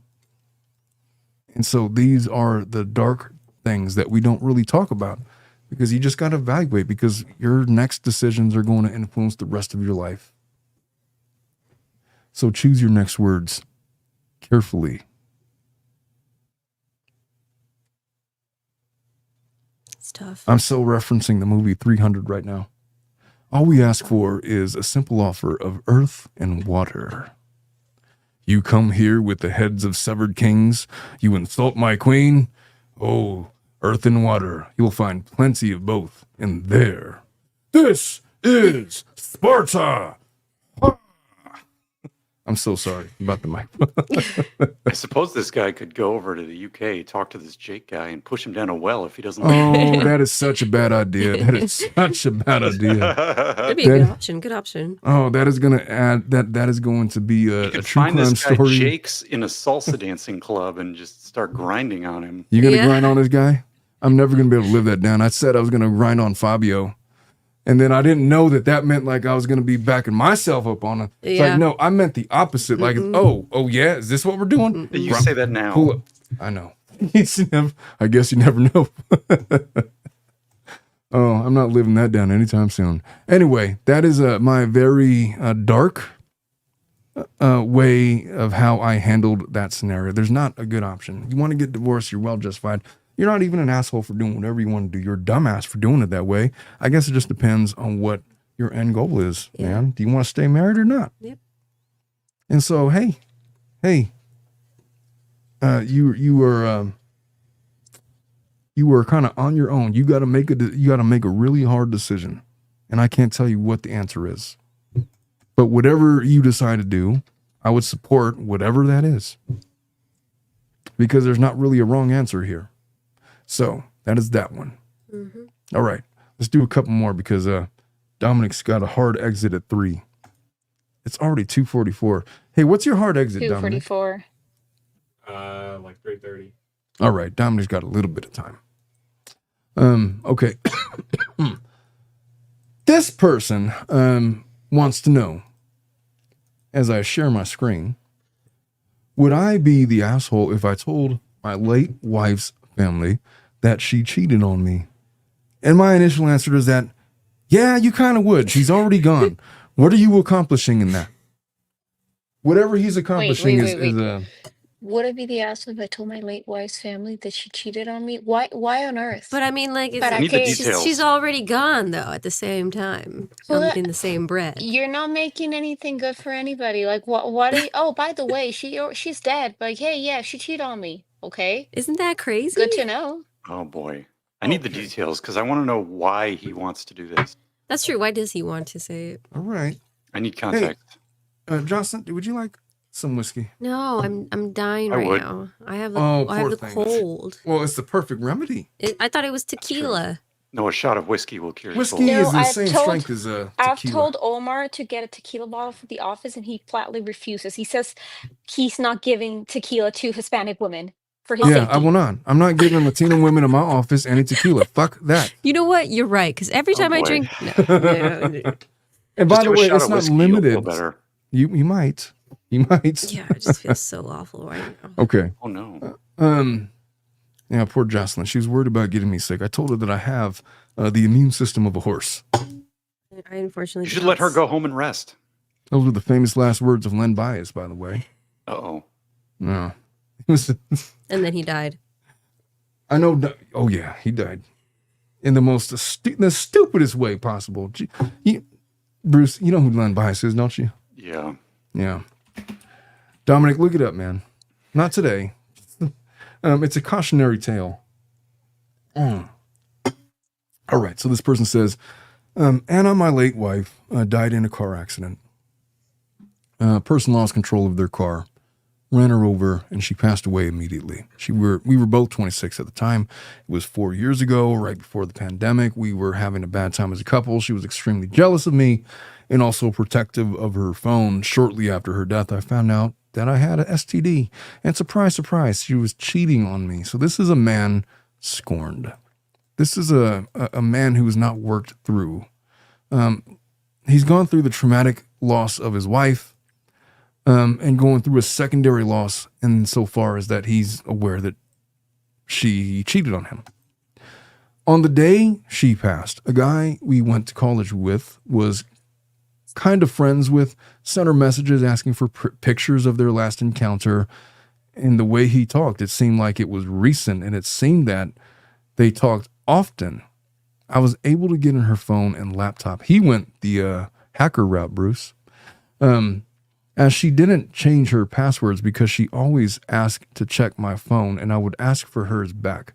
So I had the password.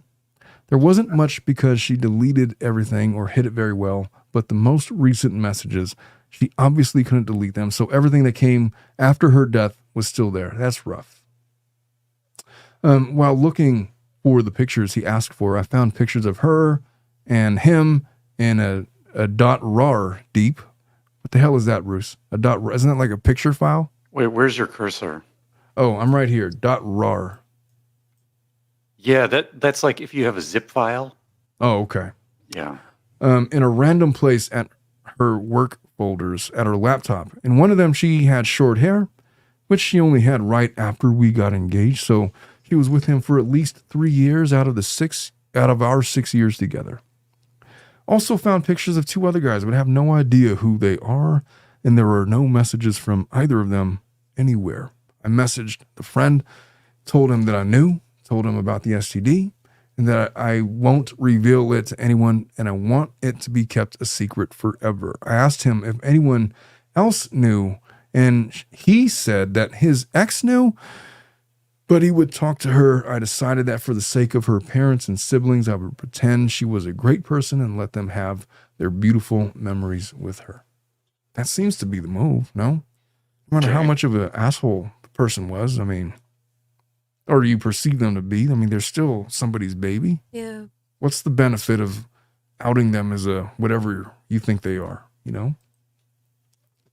Anna's older brother, Thomas, who is 34, is a good friend of mine to this day. I would even go so far as to say we were best friends.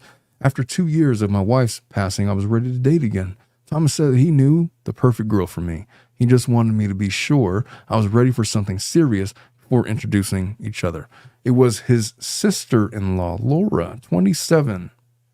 I've been trying to get my sister-in-law hooked up with a guy for some time now. It's never worked out. What? Never mind, Bruce.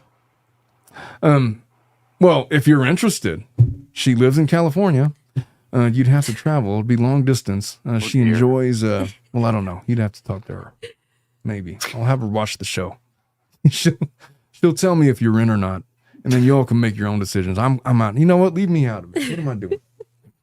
You're playing Cupid. I'm not playing. I ain't playing, man. Complicated. Bruce has already gotten like multiple dates off of this show. What? I don't know. I'm totally joking. That's true. I don't know if it's true either, but there's been speculation. Oh boy. There hasn't been. I've just been reading between the lines in some of these comments.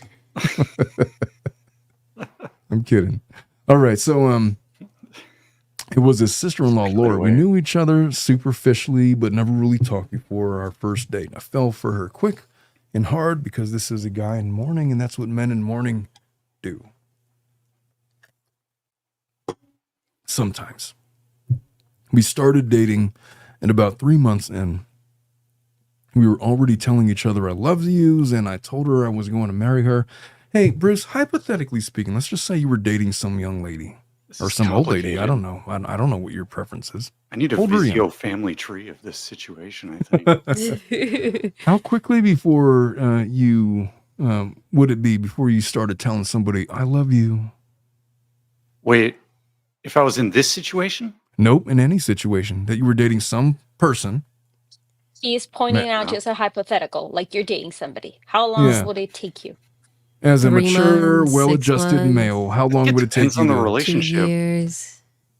Maybe the Does it relationship matter like what they look like? could light up real fast. Like if you were dating like the actress Megan Fox, not the No. YouTube. Here's the thing. A super hot lady. Okay, you go to the bar. There's a hot lady, and you're like, "Ooh, there's a hot lady."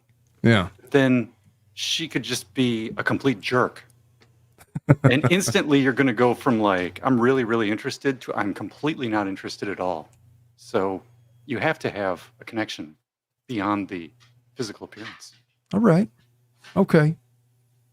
But what if super hot lady just like was like head over heels with you and you guys had like this tryst in like the Poconos or something? And like it was like in the moment, in the weekend, you guys were on doing some shrooms, you guys were on alcohol, whatever, there were substances. I'm not going to do shrooms. Oh, I don't know what to say, but I feel like, you know what? You don't have to say it back, but I just feel like I'm in love with you. What would you say to that? Oh boy. I don't know. I guess I'd have to see how I felt. But,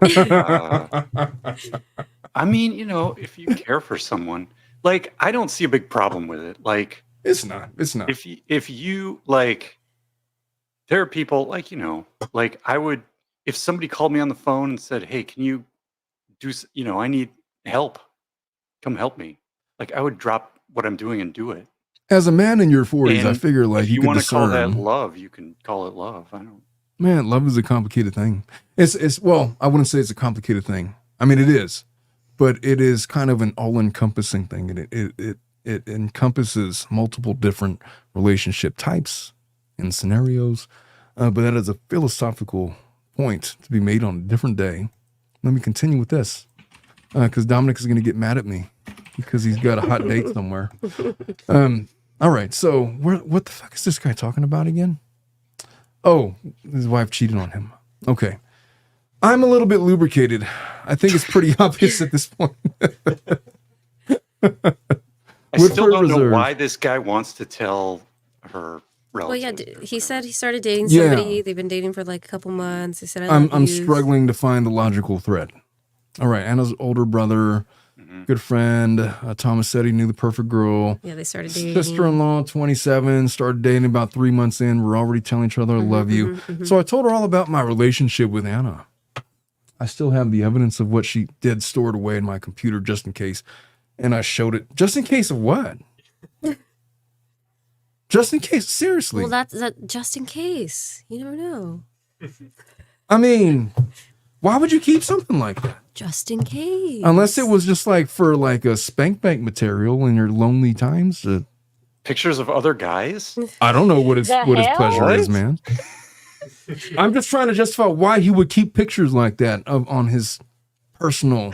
If he ever wants to make himself more sad, he just pulls them up, He's kind of a dick for like keeping those images, honestly. He is, yeah. Maybe he's not a dick, but it's just weird. It's a little sus. It could at least say that fairly without I know, total. I say that, and Dominic laughs at me for that, but he literally sent me pictures of his puckered butt cheeks the other day. What? Oh my damn! Oh my! Not mine. They weren't mine. Not even, not even, man. Nope. Google. Because it was about the Dodgers. It was about the Dodgers. This is what he sent me, just for the people out there. He said, "Dude, this is my butt cheeks right now."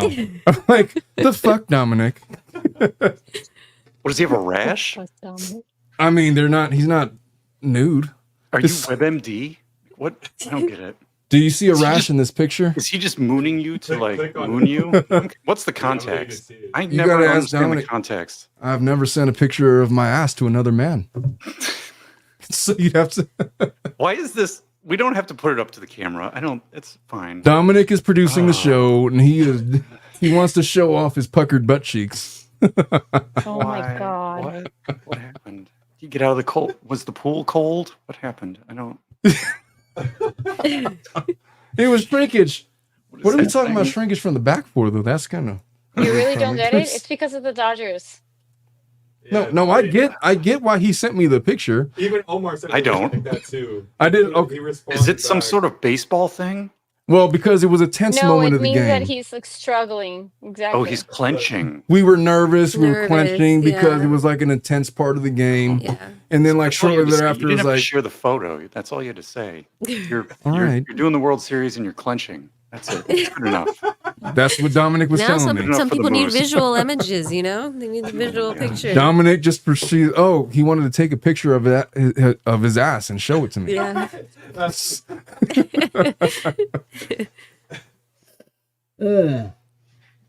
All right, this is the part of the show where we go off the rails. The rails. The Raiders. The rails. Exactly. We've gone through 8 paragraphs and we're finally getting to the problem. All right. Hey, Bruce, why don't you read the next part? Because boy. I feel like I'm going to distract myself. Okay. Because I'm a little lubricated I at told this her. point. All right. So he's now dating Laura. I told her all about my relationship with Anna. I still have the evidence of what she did stored away in my computer just in case. I don't know why. And I showed it to Laura. Oh boy. She cried a little and comforted me, but I assured her it was fine and that I was over it. You Why cried a did you little. Show it to Laura, you moron. Why would it? Problem Yeah, comes what? with Anna's family. Okay. Okay, let's stop. Especially her mom and sister. I want to know what the problem is. Yeah, we gotta see the problem, Omar. Melissa, Jocelyn, if some guy you were dating showed you pictures of their ex cheating on them, what would your reaction be? I would stop seeing him. Like, Is that I like a would, super first thing I red would be flag? like, First thing why I on need to He know. earth? still has do you pictures have of his that? ex. Oh, Yeah. It's not All something right. I need to know. Like, No. back when I was dating my husband, I found a picture of him and his ex, okay? And it was a normal picture, and I made a humongous fuss about it. Do you You really made a think that I fuss? would not? Yes, I was like, why the fuck do you still have this freaking picture? Delete that Ooh. crap now. And he's Where like, was it? why are you overreacting? I was like, delete it. You should not have it. You were kind Where of was it? overreacting. Was it in his phone? No, it was not. Yeah, Where it was was this in No. his picture? phone. And no, it was in an old. It was in a. Oh my god. He used to have a Samsung before, now he had an iPhone, and Samsung has like Samsung pictures, something along the lines of that, like a weird cloud. And then he went on it because he hadn't been in there for like ages, and then I saw the picture and was like, delete that shit. And Hadn't he's been like, there in why? He had an ages. old cloud account he doesn't even use anymore. And you're getting mad worried at him for about that? some old Of photo in it? course. Okay, you don't Oh, see geez. But like anyway, why you might have been all going right. back to the topic, if I made a fuss over that, what I would make a humongous fuss about one of those like intimacy videos that you haven't deleted of Yeah. your Oh, ex. Like, boy. why on Yeah. earth? That's Be right But back while wouldn't I it be burn my like entire house super? down. yeah. Wouldn't it be like all the more weird? It's like, oh, here's my ex getting piped by some other dude. Yes, like, of course. Why does he still have What the that? fuck? What is that about? So That's just a weird. little weird. Okay, let us continue. Oh boy. The problem comes with Anna's family, especially her mother and sister. Ever since Wow. Anna's passing, every time they talk about her, people want to hear me talk. No, they don't. They ask me about her, try to include me in conversations about her. Anna was Oh, I such a get good it. cook, right? Jim? I loved when Hmm. she and Jim would banter. You remember Jim? Stuff like this. I was able to get by in the beginning by saying it was difficult for me to talk about her, but that I was not ready. They let me be for a while, but ever since I started dating Laura, I couldn't use the I'm not ready excuse. Her friends, sister, and mom get annoyed if I don't sound enthusiastic or depressed. Also, if I talk about Anna in any way that isn't portraying her as an angel, they come down to earth to bless us with her presence. I get side-eyed. Thankfully, Thomas and her father are great guys and don't push me too hard on this. Her dad is always thankful I attend their family gatherings. As we like to talk about our field of work, he's always said he considers me a son. Her mom and sister, though, they get pissy if I try to dodge the topic of Anna. And the sister even said it out loud once that it's obvious that I didn't love Anna. She apologized after, but I mean, she isn't wrong. By the end, I didn't, and I sure as hell don't now. Oh, boy. All right. So all right. I feel like he has a responsibility. There's a whole family. They just lost their daughter, their sister, their sibling, whatever. And they're in mourning. They're going to be in mourning forever. She's going to be like this figure that they remember with great remorse. Mhm. And part of her memory is lived vicariously through him. Mhm. So yeah, go ahead and make it all about himself and talk about how she cheated on you, or just be the bigger man about it and do the right thing and not, which I feel like shouldn't be that hard to do. I feel like there shouldn't be too many people in this world that you share the intimate details of your relationship with your current significant other or an ex. So to answer his question without even reading the last paragraph, yeah, he's kind of an asshole for even wanting to go into what would be the benefit to do that? Like, what is he getting from that? Like, does he feel slighted the fact that they want to remember her fondly and are upset with him, and therefore it upsets him when they get upset with him for not, I guess, portraying her as a saint? Is that what we're going with? And it would be a small sacrifice to just simply appease them so that they could properly mourn their lost loved one without having to go through a whole litigation episode about whether or not she was a faithful partner or not. What are we going to do with that information? And why are you sharing that with like future people that you're dating? It just seems like a wildly out of bounds way to proceed in life with future partners, and certainly with other members of her family that you're clearly still friends with. So yeah, you're kind of a dick. Yeah. And a bitch. I would say that without saying like a... Yeah. I would say just be neutral as you can. Yes. When these conversations happen. And if somebody side-eyes you or says, oh, maybe you didn't love her. Get over it. So fucking what? Just let it go. Suck it up. Yeah. There's no benefit to... Yeah, be as neutral as you can. That's all I would do. And by the way, she can't speak for herself. You might have your suspicions or whatever, but this hasn't been litigated in the court of law. You're the only one that could speak for any of the two of you. She has no say in this. And so your personal feelings, slights, conundrums that you had with her are gone. They're gone, man. Look, it sucks. Everybody's grieving, probably him included.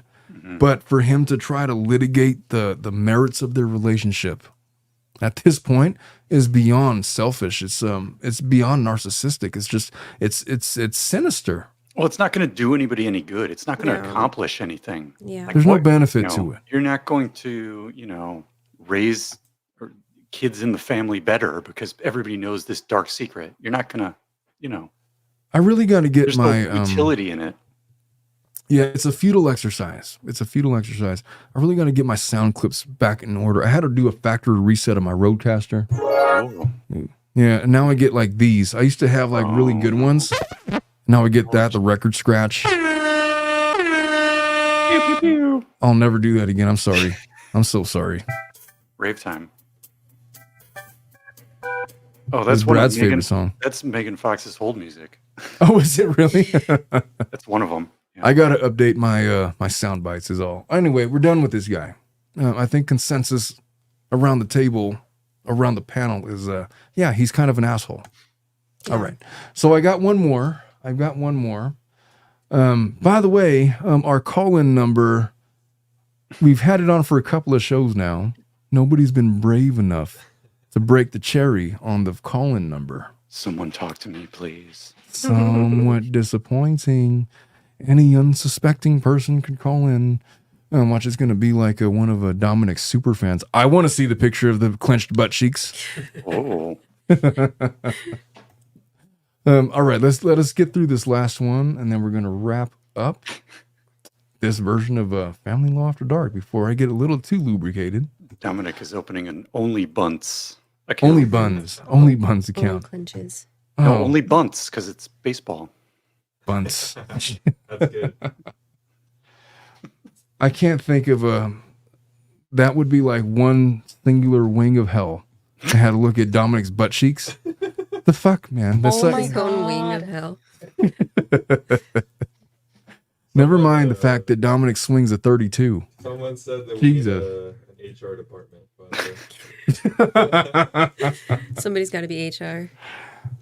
First of all, I'm the lawyer in this place. I am HR. Second of all, I feel like I've been sexually harassed by the multitude of inappropriate images that have been flung my way. Oh boy. Well, I'm just trying to watch the Dodgers game. You got to make a report. So, oh, all right. So, just put a proper evidence tag on it. Yes, sir.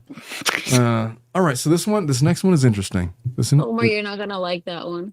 Why? I just sense it. We'll She see. skimmed it and saw. We will see. Oh, All right. So she wants to know if she's the asshole for dumping and otherwise good man for not moving things forward. You might be surprised in my response, just reading that title, Melissa, but let's see. Vamos a ver. Okay, go through it. Almost a better yourself. All right. So, Jesus. She's 39, has been dating her boyfriend, who's also 39, for almost a year and a half, 18 months.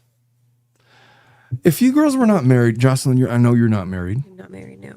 Do you have any aspirations to be married? Eventually, yes. What would be an appropriate range of time to date a young man or an old man before you decide to convert into a marriage? Well, right now I would feel like a child bride, so maybe a good 4 Yes, years. You will have no be a business child getting bride, my married for dear. any reason. If Yeah. you do, I'd be so mad at you. Yeah, exactly. I'm Yes, too- you would. I'm too young. Wait so, until you're in your too 30s. young. Take it from me and Bruce. We both Yeah. have tried and failed in our she's watched So- the show. I used to think that within maybe a year or two that it would be a good time for him to get married. If you're like in your 30s, If maybe. I'm in my 30s, Yeah. but because I'm very young, maybe a good 4 years, That's maybe 5. maybe 5. Yeah, Well, you're 26. 4 is 26. if you're with somebody now until you're 30, then that'd be okay, right? sure. Yeah. I mean, your frontal cortex is just cooked. now coming Finished. into its final stages Yeah. of development. There's Yeah. no more developmental mystery with you, Yeah. who you are, your personality at 26, going into 27, 28 is pretty much who you're going to be. There's not a whole Omar, lot you're of, giving her the lecture you gave me when I was 25. And that is- Exactly the same one. and I was I'm right. glad I listened. Yeah, was so right. I was under the assumption, yeah, you just need a year or two for me, but I think I'd rather wait till I'm 30. There's nothing wrong with that, man. Yeah. What's the rush? What's the rush? You see, I mean, lifetime is forever.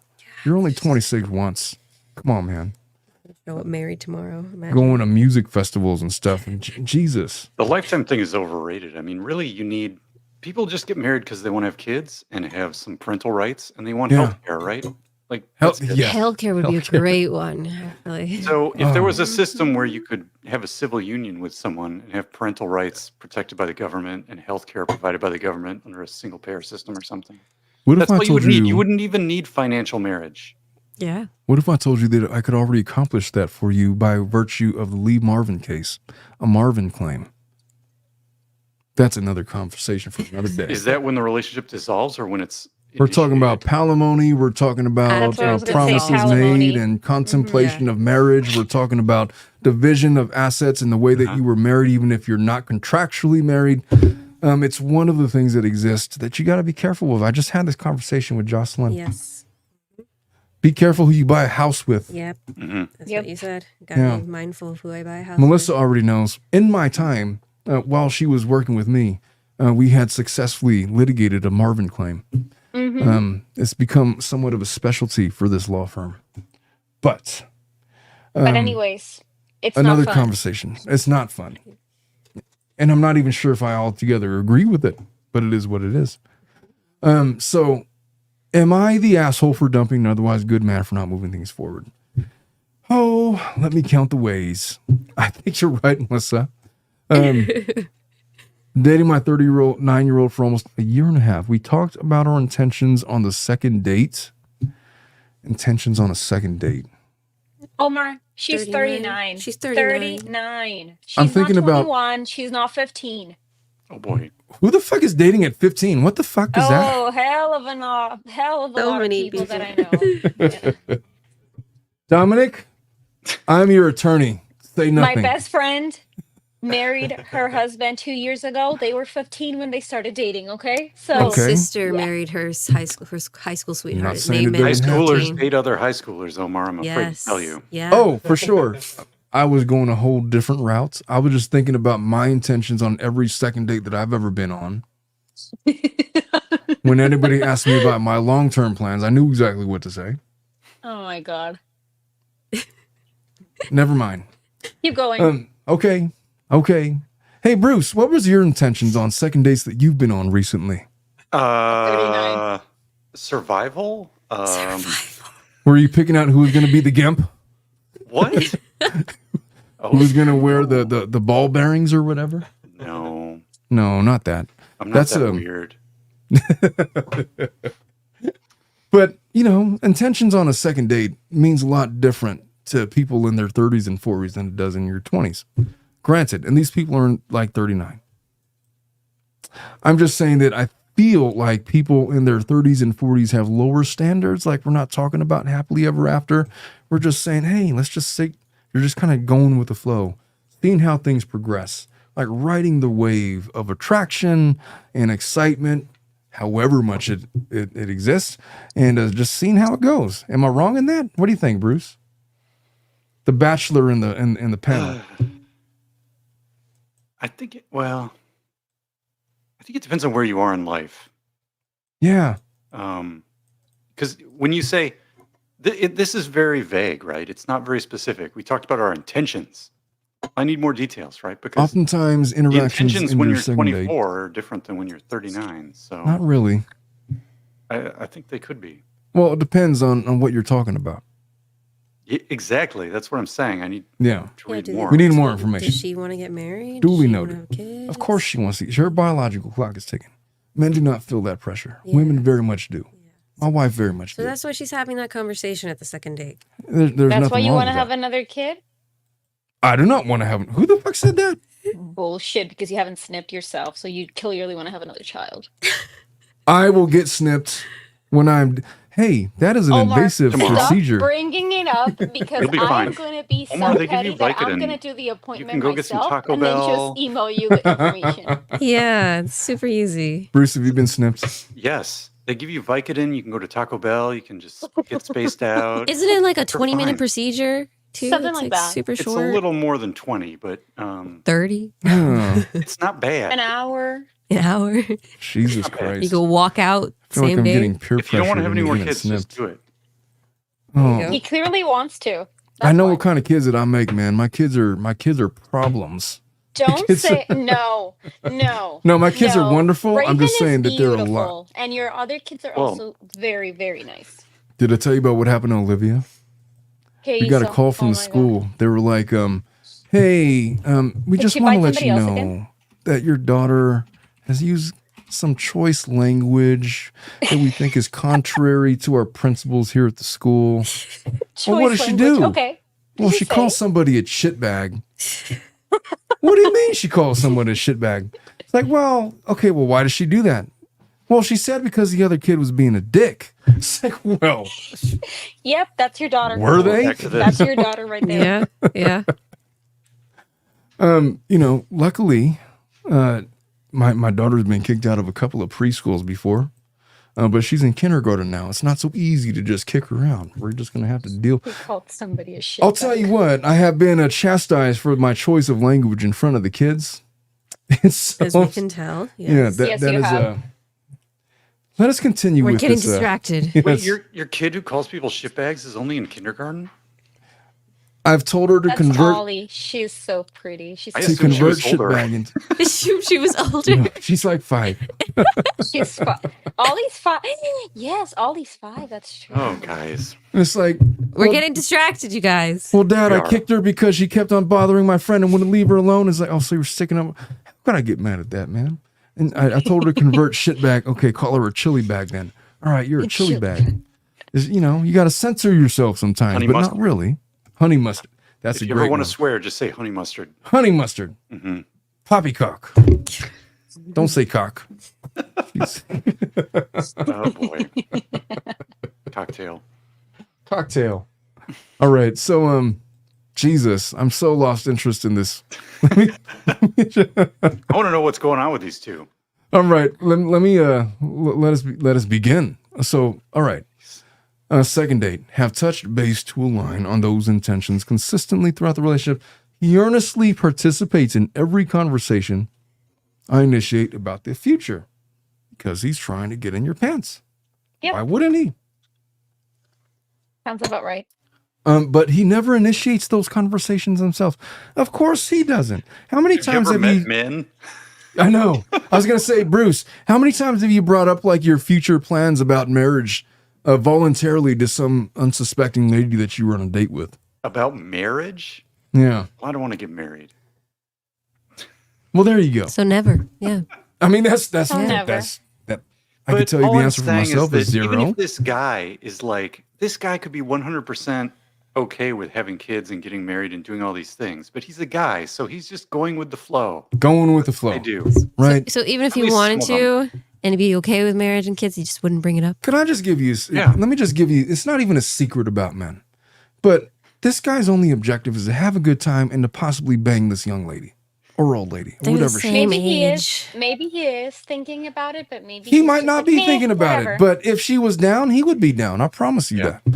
He's just trying to see what's out there. He's not He- trying to have like this He is existential riding conversation. shotgun, and he's happy riding He's shotgun. riding shotgun and he's happy. He's riding shotgun. She's in the driver's seat, and he is happy with that. He will say whatever he needs to say to have a good time tonight, man, is all. That is all. And Okay. there's nothing wrong with it. No. Women should just know that going in, you know? Women control the sex, men control marriage. I've heard that saying a bunch of times. There's some truth to it. A little bit. A little bit. I don't know. If you ask JD Vance, who has sex with couches, Oh, boy. allegedly, Okay, ask. Oh my god. sometime. Allegedly. All right. Never mind. Never mind. Yeah. All right. So Couches, we that's a notch down from Love Loves. Oh Anyway. man, I love Fridays. All right, so we both want children, preferably biological, if that's still an option. I mean, she's 39; she's not that old. And we both want more than one. Now that's asking a bit much. Hey! But this was discussed on the second date as What well. do you mean, hey? Keep going. Okay, was that a premature hey? Are you acknowledging that? Like, what do you mean? I Just want keep two going. kids. What's wrong? Melissa's offended No, because she's in her it's 30s okay. and she's self-conscious. And she's self-conscious. Oh my god. All right, so because of my age, I sort of mentally set the 1 year mark as the exit date. I did not and have not articulated The a exit deadline date. or ultimatum to him verbally, and don't think I ever would. I've heard and seen it affirmed many times that men don't need more than 6 to 8 months to know if they want to marry someone. Is this true? Yeah, I I would do want say- to know that. You know, I Yeah. would love to know. Do you want me to that. tell you the honest truth? Because they Yes. say that men always know from the get-go. I don't subscribe to that at all. No. No. I've As a heard man- that one, and I've heard that men have like 3 boxes as well, but I'm not a man, so I need to know that's true. Yeah. Bruce, I'm going to say something, and you may or may not co-sign with me. Oh, okay. I have thoughts. My history of becoming infatuated with women was such that it would happen really rapidly and you would fall head over heels, especially when you were younger, and then become sorely disappointed as time went on.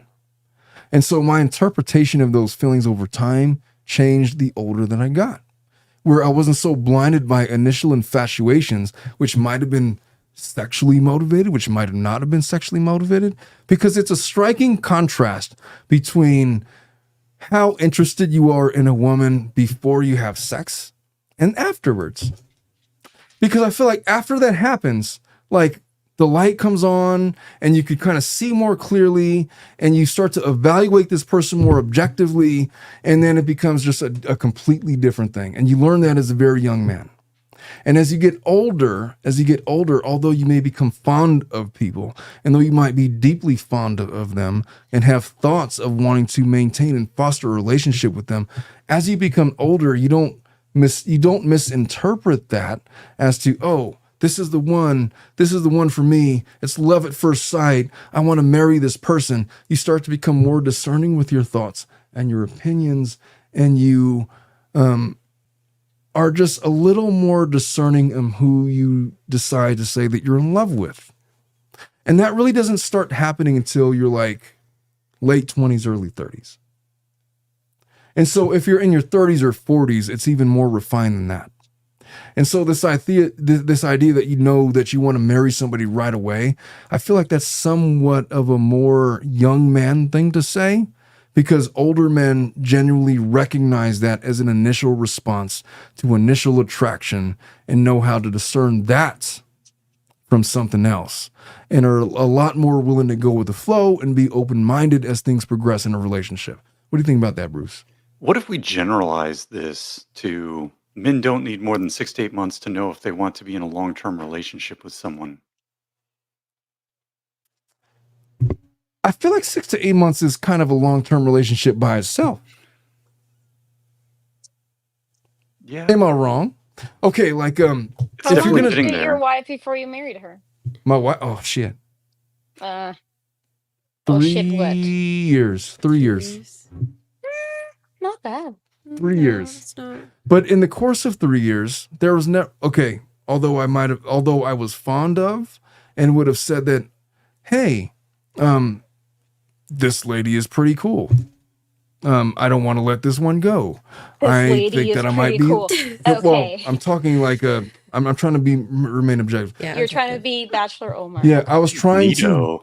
balance like, oh, I'm in love with this woman to, hey, but marriage is a big step. Let's like kind of temper expectation But and hey, I'm a family perception. law attorney. What do I think about this? All of those things, right? I had been an attorney at that point for 4 or 5 years at that point. I had those thoughts, but I was in no rush to try to advance things into a contractual marriage. That I was actively employed, dealing with people that were actively getting divorced. You know what I mean? And so I was trying to keep things light and non-obligating and going with the flow and riding the waves of whatever we had going at the time as far as it would take it. But there was a point in time where very specifically it wasn't going to be enough and you had to start making decisions. And whenever I talk about this, my wife always accuses me of like, like you try to act like I pressured you into it. It's like, well, yeah, you kind of did. That's just kind of what happened. No, I'm No, kidding. that's not what she did. No, that's not. Okay. But there was a point, like she had a clear objective. And there was a point in time where I had to make a decision about, all right, am I in or am I out? And when I made that decision, it was not under her influence. I made the decision of my own accord.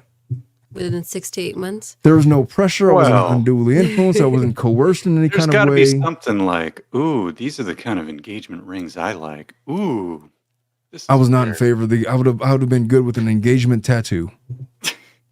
Ew, Fuck the no. engagement. Who gives a shit about rings? But I'm in so not a general, jewelry in guy. general, I if very- hell of a do. It's getting popular for the Oh, boy. tattoo, those.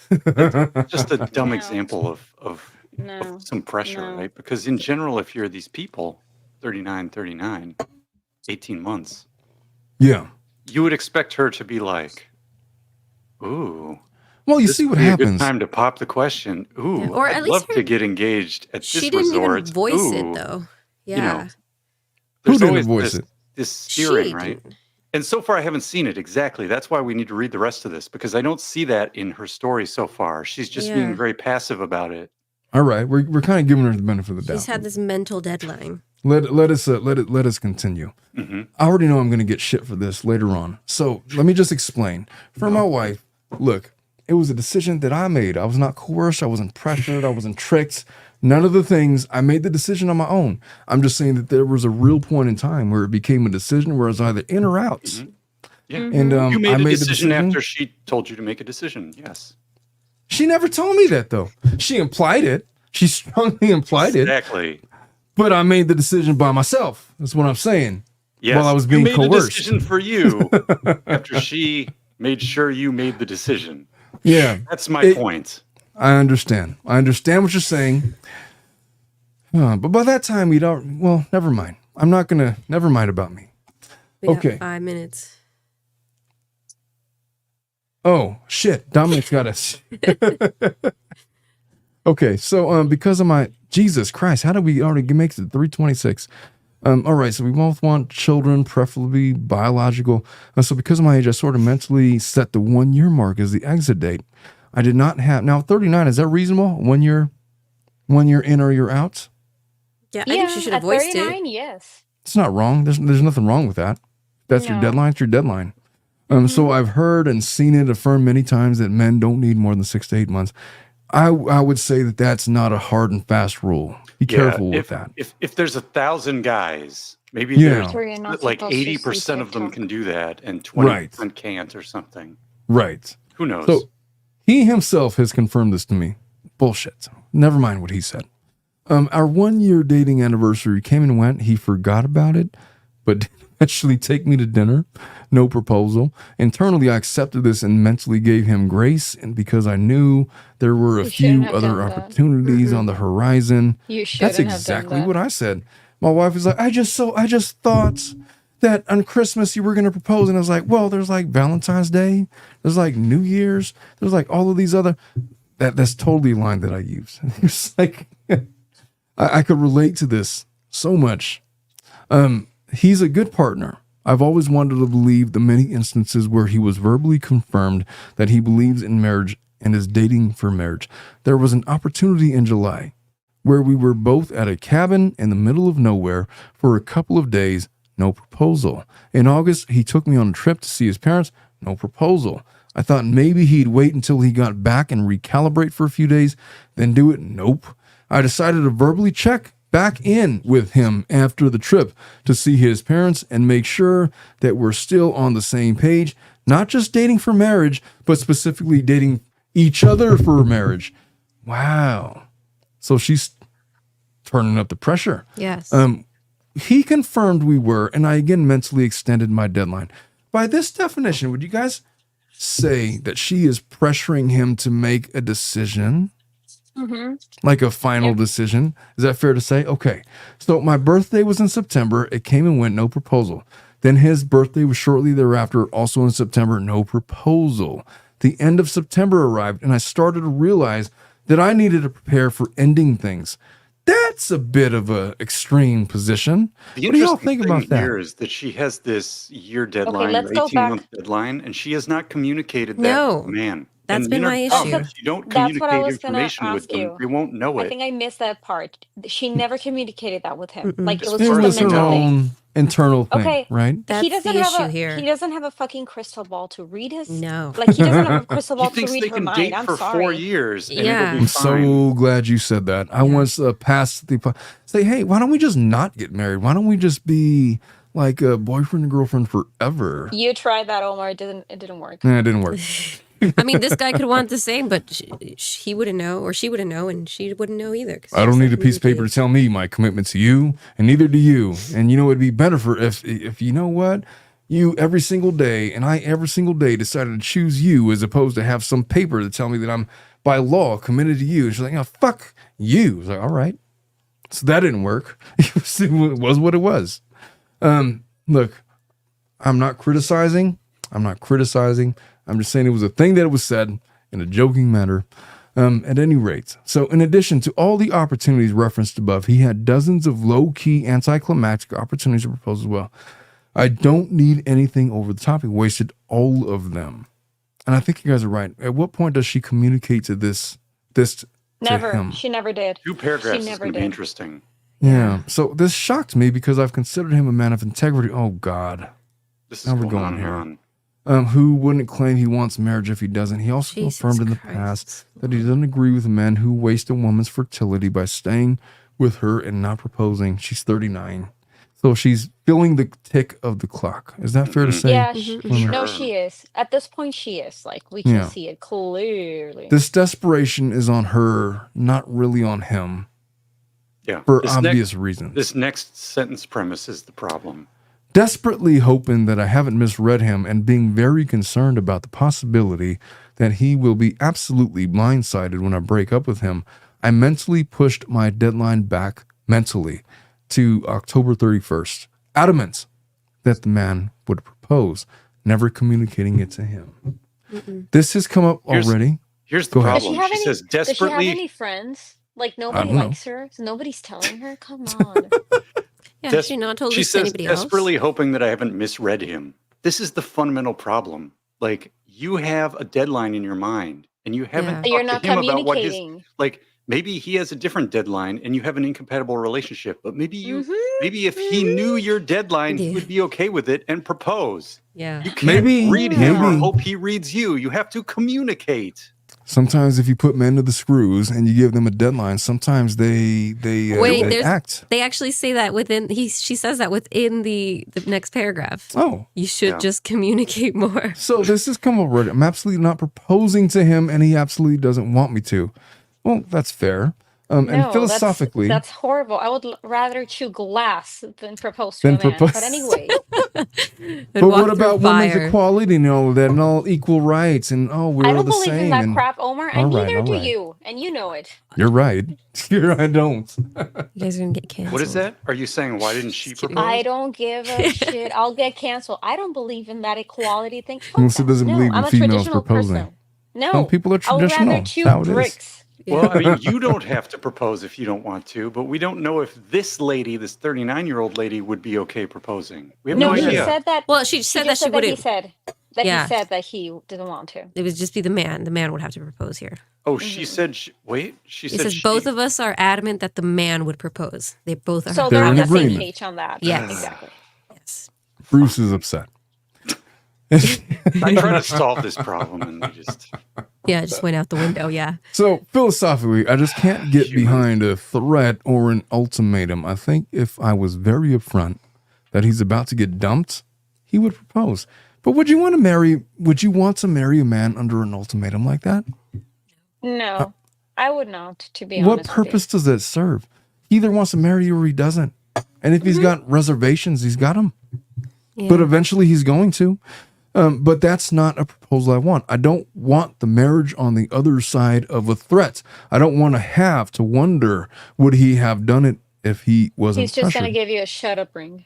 I understand what she's saying. Yeah. So I posted in a few other subs in early October seeking male perspectives and suggestions about what else I could try. A lot of you said you should just communicate more. No shit. That guys would tell her, hey, just tell us what you want, what you're No, thinking. marica. Which is frustrating because I've already led all the communication on this and have consistently communicated many, many times. Nevertheless, first weekend in October, I implemented an advice and I asked him, in your opinion, how do we get from where we are now to the future we've talked about? And what is your timeline for doing so? Oh, that is a hot box That was question. very direct. Very Yeah. direct. Yeah. We discussed timeline a couple of different ways before, but I decided to be more direct. Okay. Initially, all his answers centered around real estate transactions and how we would end up living together. He did eventually confirm he understood that I would have to make a decision based on my age and that he got what I was saying. In this conversation, he claimed that he'd planned to propose back in April, but realized a few weeks beforehand that his plan wasn't going to work. I wonder why that is. Maybe he had something in his mind that he was not able to accomplish, which is fine. Hey, Bruce, in your history of proposing to women, how did you do it? You don't even have to answer that. I'll answer mine. I think it was a holiday and I just, had a ring and it was pretty simple. Had a ring. It was a simple thing, right? It doesn't have to be the extravagant thing. Yes.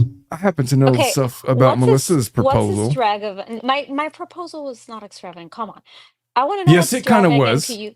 I No, it feel like there's wasn't. different, It was in a different country. It was in my country, my home country, his same home country. oh boy. What on earth? I feel like there's something else holding this guy back and we just don't know what it is because they Yes. don't communicate. No. It seems like Yes. finances are a thing. Yeah, there's Probably. something going on here Yeah. we don't know about. Maybe he wants to get to a certain level before doing that. Could be. How did your husband propose to you, Melissa? Oh damn. Oh my god, I'm a bad wife. No. Wait, I remember.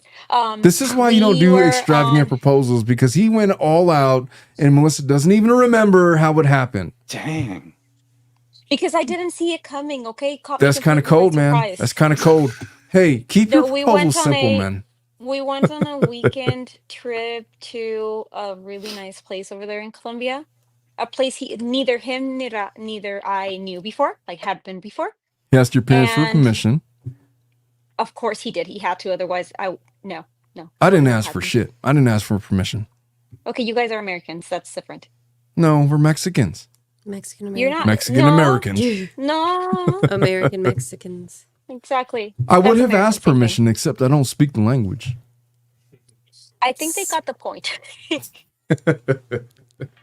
Continue. No, and aside from that, I still lived in my mom's house.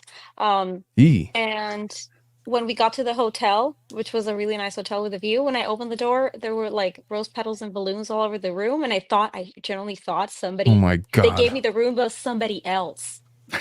And I was just about, because I did the Must be reservation, in the I was wrong just room. about to like turn around to the front desk, like, oh my God, they gave me somebody else's room. You're And like, then I he's just like, walked no, into no, no, someone's no. engagement. Yes, I I was would have like, oh asked your my husband, God. And then did it he's make like, his no, no, no, vagina no, no. swell? Oh my God. What? And then he was like, no, I planned this. And then my head was like, because our anniversary was the next day, not that day. So Oh, your and anniversary. Okay. yeah, it was next day, not that day. I So gotcha. I got a little confused, but then I wrapped it up in like 10 seconds. It was like, oh. And then that's when he proposed. Like he didn't even give me time to think. But wasn't there like a botched proposal before that? Yeah, Like, there was. yeah. And so he had planned something and things didn't align. Yeah, And he so had he planned to held do it the back. day our first home closed. Like that same day. Mm. But They then he released the swans too early or what? The doves. Yeah, I don't know. Maybe Melissa was menstrual. I don't know. In Wisconsin, the Packers have to make the playoffs before you can propose. So Well, they're There's looking Was pretty that good ever? this year. there's different rules compared to other cultures. To Have you other ever lived in cultures. Wisconsin, Bruce? What? Who was your football team? Yeah, I grew up in Wisconsin. Oh, That's so why you he's are a saying Packers it. fan. Legit 23 Packers years. fan. Yeah. Okay. Well, he's got one on me because Super Bowl II, the Raiders lost to the Packers 33-14. Correct. Bart Starr was the MVP. Vince Lombardi and all of that. Classic. Never mind. The point is, he may have had plans. It sounds like he's planning to propose. Just the stars haven't aligned yet. Mhm. And it's a thing because I've seen that happen with Melissa. All right. So continuing on. Mhm. If he doesn't Again- know her ring size, I guess that's a red flag. I don't A know lot my of men wife's don't ask. ring size. A lot of men don't ask for that. I bought my wife a ring. Is it going Well, to then fit what her are head? they? Are they just getting like a huge ring and then you shrink it down, or like what's? I think I gave Basically, her a lot like of a people do size. Get it resized, right? I gave her a size 6 or something like that. size 6, 7 is the normal one, and then you get resized. Yeah. It's like any bigger than that, it's like fucking big ass hands. My What husband is that? had my ring size because he bought me a promise ring before, so A he promise ring? What the fuck? Did he really get you a promise ring? Oh boy. Yeah, Like he you was saw 15? We've What's lived wrong with a Omar, promise saw it. ring? Stop being a hater. I'm not a hater. I'm just Omar, saying. you saw it like a million times. I What is worked it? with the Do you my guys have to be finger. chaste until you get married with that, or what? What's the rules? I didn't ask for that. He just popped it over. So I was I like, told oh, my that's wife, nice. I was like, hey, you know Omar, what? you were 30. No, you were over 30 when you met your wife, so that doesn't count. I'll get You you a were way promise past ring. your How about expiration that? date. I told her, I told her I'd get her a promise ring. She's like, fuck you. But you guys What do were you mean? almost 30. Like, what on earth? That's for kids. I was 20, 23, 24 when he got me one. So I was a child, a baby. Yeah, but you're expired now. And you're And fucking so- expired too, idiot. But anyway, who's counting? Men don't expire. Women Yes, expire. they do. Yes, they do. Jesus Christ, where's this conversation going? I don't know. I'm going to get. You know how long has he been bitching about my expiration date since I turned like 27? So it's always a topic. He's like, anyway, you're expired. That was always a joke meant for my wife. It was like when I met her, she was 29, and it was like, oh, you're about to be expired. Bitch. You piece of This is so messed up. That's that But I Lauren was saying Thompson it. joke. I Those was eggs saying are it scrambled. jokingly. They were scrambled. They were pretty scrambled. I said it out of love. I was joking around. It was a bad joke. Yeah. But, okay, so he hasn't proposed, obviously. Of course. He also hasn't initiated a single conversation about anything related to the future. An engagement, a proposal, whether I want a ring, my ring size, timing, nothing. He has done nothing. I'm searching high and low for any reason to believe that he's serious, other than verbal confirmation. So she has some confirmation, it's just verbal. And he's giving me none. And in hindsight, he's never giving me anything other than verbal confirmation. I have no actions or behavioral evidence that he's ever going to move this forward. Okay, I feel what she's feeling. Have you guys seen that Netflix documentary about that one guy or that one lady that thought she was like talking to a guy and it turned out to be her Sweet Bobby? cousin? No, it was like this this Middle Eastern guy, like this Indian guy. Sweet Bobby, I think that's the name on Netflix. Is that what it's called? Yeah, that it's the woman who's like telling the story that she knew his family and everything, and that he was supposed to be proposing and meeting her, and he was in New York captive, and she was in London, and like the back and forth, and then he like traveled over to London, and he didn't see her for like maybe a week or two because he was like decompressing, something along the lines of that. Yeah, and he was like sick and he Sweet had a Bobby. stroke or something and he couldn't Yeah. communicate and he would speak, but it was always like this weird high pitched voice. And turns out that the guy the whole time was like her cousin. Yeah. And she she had been was, seeing him for like 10 years. yeah, and this lady was also 39. And watch it on Her Netflix, parents were Jocelyn. I know pressuring she's her looking at to me get like, married. what are you talking about? It's actually really good. You're gonna get shocked. I was shocked. I was like, how do people fall for this? Like 10 years and you're not seeing each other, and they didn't even FaceTime because what was it? They didn't even FaceTime because his camera was broken. Something That's so Oh, dumb. yeah, It's yeah. like that show Catfish. But she fell for it the Mhm. entire time. I just She don't did because understand. since she was Indian, like the pressure on her getting married from her parents and her family was like so big. Jesus. By the way, Stephanie B's like expired. She's like offended by that term. It was a term that I used jokingly to chide my girlfriend at the time, who's now my wife, that, hey, 30 is like the And big it was a term expiration. also Omar used with me when I first started working with him because I was Well, 25. He's like, "Oh, you're not expired anymore," and I was like, "Excuse me?" He's like, 30 is "Yeah, the new once you turn 20. 27." Yeah. Well, the last time I Exactly. did one of those Dominic butt selfies, I checked my expiration date and it was still okay a little bit. How many butt selfies have you sent out, Bruce? Have I Enough sent to know. out?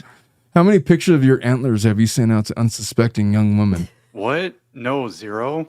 Not my butt. Oh, I get freaked out when Bruce talks about his antlers because I feel like that's like a euphemism for like something else. It's like But it's never been defined. It's never been Like all great No. art, it's open to interpretation. Yeah. open to. I feel like it's best left open to interpretation. Yeah. Yeah, Stephanie, the expired term is it's a joke. I do not believe that women that are over 30 are expired. I myself am like 44. Who am I to talk? Yeah, you're definitely expired. Yeah, I've been expired Yeah, for a he's long time. expired a long time ago. Yeah. So so, let us get back on track. Could somebody else read before I keep getting? Jocelyn, read it. You can't read it. I have it right here. Oh, do it. Do it. Okay. After he has done nothing. Where is it? Okay, yeah. So I'm searching high and low for any reason to believe that he's serious other than verbal confirmation. Oh, you guys have already read that. He's done nothing. I can't push my deadline back again. I'm 39. We're coming up on 2025. I'll turn 40 next year. I just can't keep giving this man my life while he wastes it. But I still think he's going to be blindsided when I dump him. I've done every single thing I can think of besides giving an ultimatum or proposing myself, neither of which I'll do. I've communicated, been patient, flexible, led all the conversations, given grace, followed up, stayed open, receptive, and he's done nothing. So it's coming to an end. If I go to bed Thursday night as a girlfriend, I'm waking up Friday morning as a single woman, and that'll Damn. be the end of it. Oh my I've been putting myself God, through that was will he or won't he dramatic. for almost 6 months, wondering how many more days of my life and my fertility are going to expire with him. I'm done putting myself through this. It's an where was I? It's an extraordinary source of stress in my life, and I just want to rid of it. For context, in case anyone's curious, there's no obstacle or issue. We're both very financially stable, healthy, nothing in the middle of a divorce or custody battle or addiction that would interfere with advancing our relationship. Neither of us are working through something right now or anything like that. I think there are 2 reasons. I've tried so hard to protect him from the consequences of his own complacency, and these are the same 2 reasons I want to know if I'm the asshole. 1, I want to believe his words because he's a really good man. I really wanted a future with this man, and I thought I was going to have it. Most women would love a man like him. I guess I can't just believe I'm in this situation. And 2, I have some residual codependency from other situations that causes me to assume I'm responsible for how others show up, even when there's overwhelming evidence that I'm not. I struggle to accept that I'm not the reason someone chooses the behaviors they choose. Am I the asshole? All right. So here is my final analysis. Oh boy. There's nothing wrong with her feeling the tick of the biological clock, advancing furiously towards infertility. That is what it is. That's something that men are never going to understand, and it's something that women deal with on a daily basis, especially when they're hitting their 40s. And so, look, she has every right to feel self-conscious about it. So she has every right to feel like she needs to impose ultimatums about it.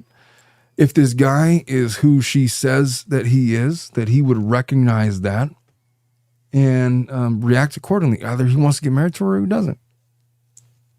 And I feel like it's not that difficult to read the tea leaves in this case. No. As a guy, that's clearly what her end goal is. I think that as a guy, he would also be aware that she's pushing 40. If he wants to have kids, he's also thinking about the prospects of breeding with her. That's something I always brought up with my wife. It's like, do I really want to have kids with you? Because, like, is it even good breeding if you have like these recessive?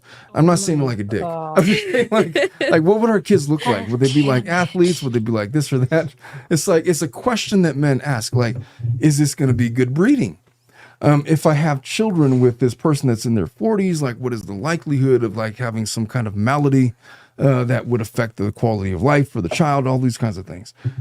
Whatever. It's a question that men ask. And so you also want to like be retirement age and you have a kid in high school still or something like that. That's you my know, way question. too Like, how long, right? old will you be when I they're feel grown? like this guy's reservations has nothing to do with her. It's everything to do with finances and his confidence and whether or not he's going to be able to fulfill those financial obligations, which is a real fear, because I'm guessing because he has that fear that he is going to be expected to be the primary financial caregiver for the two of them and whatever family that they spawn. But he should definitely communicate that. They should communicate a lot of things. Yeah. I feel like the two of them. But she says she has. She says she's done what she's been able to do, and otherwise. Yeah, but it's been like in riddles. It's like, oh, are you going to do this? Are you going to?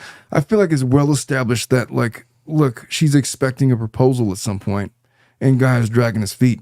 If he continues to not propose, then there has to be a realization that clearly he's got reservations about proposing that they haven't talked about before. Which leads us back to our central theme of, I feel like, today's show, that communication is kind of everything in these kinds of situations. Look, All these things. Yeah. she's not getting older, or well, she is getting older. She's not getting younger. She clearly has a family that she wants to build. The two of them have said they want to have not just one, but multiple children. Yep. If able. She's not got many fertile years left. She's got a finite amount of fertile eggs that could potentially be fertilized. She is on a real clock. It's not like she's like 30 years old contemplating this. And so she's like at the 2-minute warning here. So I get her frustration. I get her need to have decisions made. And I feel like she's not wrong in communicating to the guy that, look, fuck, are you in or are you out? Yeah. What are we going to do? If you're not in, then tell me, because I got like maybe 5 more years of high percentage fertility. Mm-hmm. I say high percentage because you could have children like in your 50s nowadays. Yeah. But like naturally, it starts getting really iffy in your 40s, you know? My mom had a child in when she was 49. How? I don't have to know. I mean, I know, but like, I didn't think that was possible. I know, but I don't know. I don't want to. Never mind. I don't think she would be the asshole for leaving him, though. If she wants to leave because of, okay, but now you're going to like move on to some other guy that's going to like have to date you and go through She's the whole gotta do another 18 months now. So yeah. should she settle? No. Should she settle? That's the question. That's the conundrum. That's the conundrum, isn't it? Would Melissa, Jocelyn, would you guys settle for this floppy Otherwise, guy great man. who's otherwise a great guy? He's just got concerns. He's just not willing to fully commit to try your hand at somebody else that may or may not fit the bill. And the problem here is she doesn't want to give him that ultimatum. She doesn't want to be put in that position where she's forcing him to But propose. at the same time, she hasn't figured out why he hasn't proposed. Yes, that's true. So forget an ultimatum. Just figure out the root cause. Yeah. And then see what you want to do with that. What do you think it is, Bruce? I don't know. Maybe this guy just wants to be able to buy a house in 2 years and doesn't want to propose until then. Maybe he's worried about if they get married, maybe they'll break up and then Well, it'll be bad financially. I don't know. I have no idea. That's why you have to talk to the guy. I would say from the male perspective, they're both 39 years old. Both 39.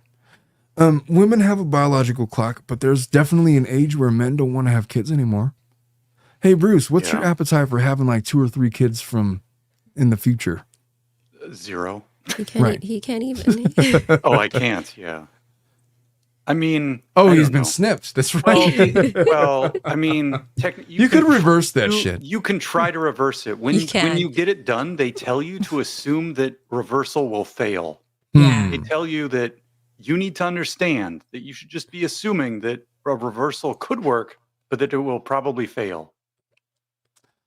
So don't do it if you're not ready for that.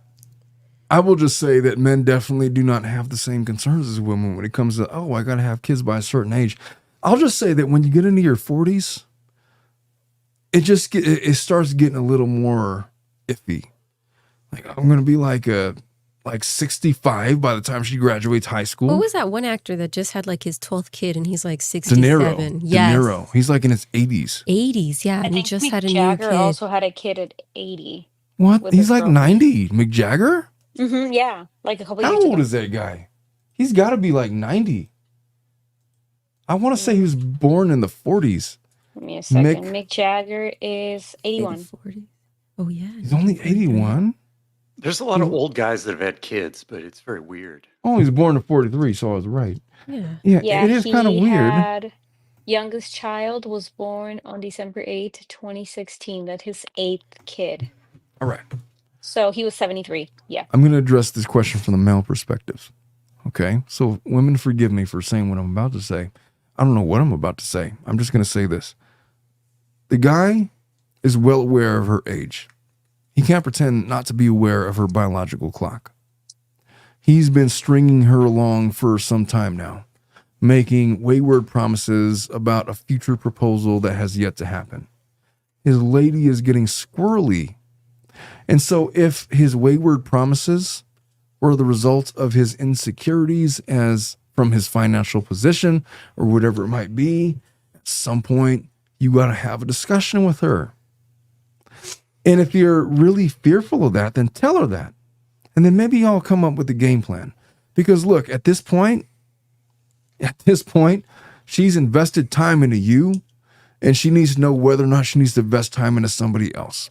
And you got to respect that, because you don't have the same biological clock. You could fuck off and go find some 20 or 30-year-old if that's what you want to do 4 or 5 years down the road, because, I don't know, you're successful, you're established, you got money, because you got some career, you got a pension, whatever. I don't know, whatever you think is going on. Your ability to have children is not all that compromised in your 40s. I'll tell you that much. Her, on the other hand, it gets real expensive if you want to start having children after your biological clock has expired. So she very rightfully has this idea that she is up against it right now. She just wants to know where your intentions lie. So tell her. Do you want to marry her? Do you not want to marry her? Do you want to marry her under certain conditions? If that's the case, I can help. I could sign up.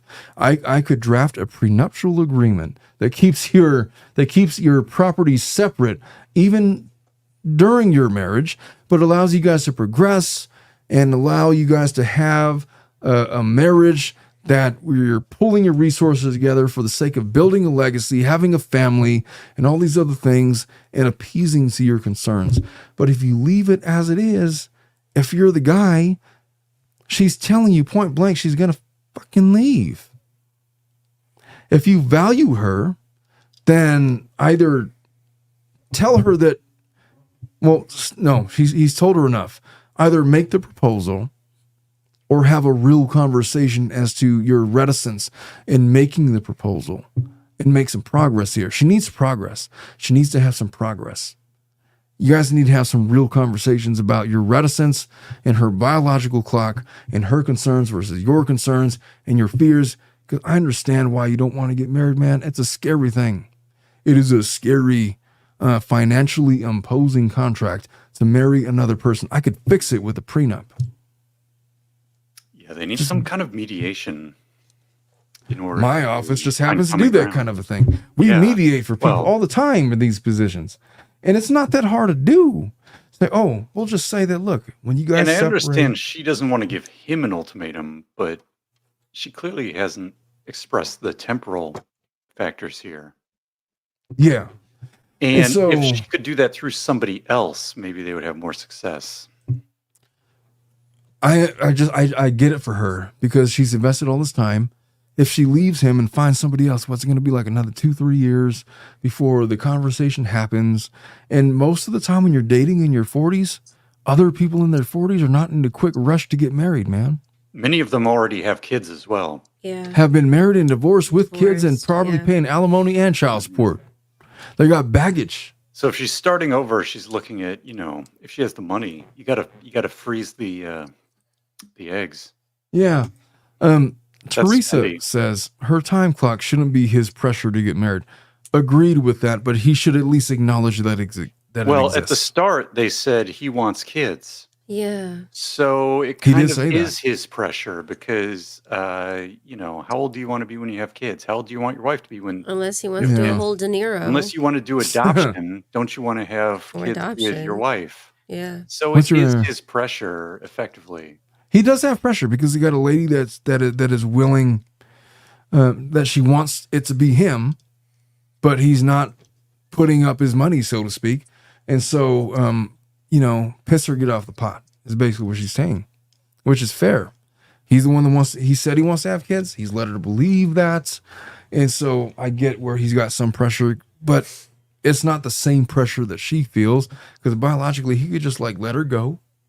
And then he could focus on his career for the next 4 or 5 years and find somebody else in their 30s or whatever and do the same thing with them. And so that is why I said very early in this show, women control the sex, men control marriage.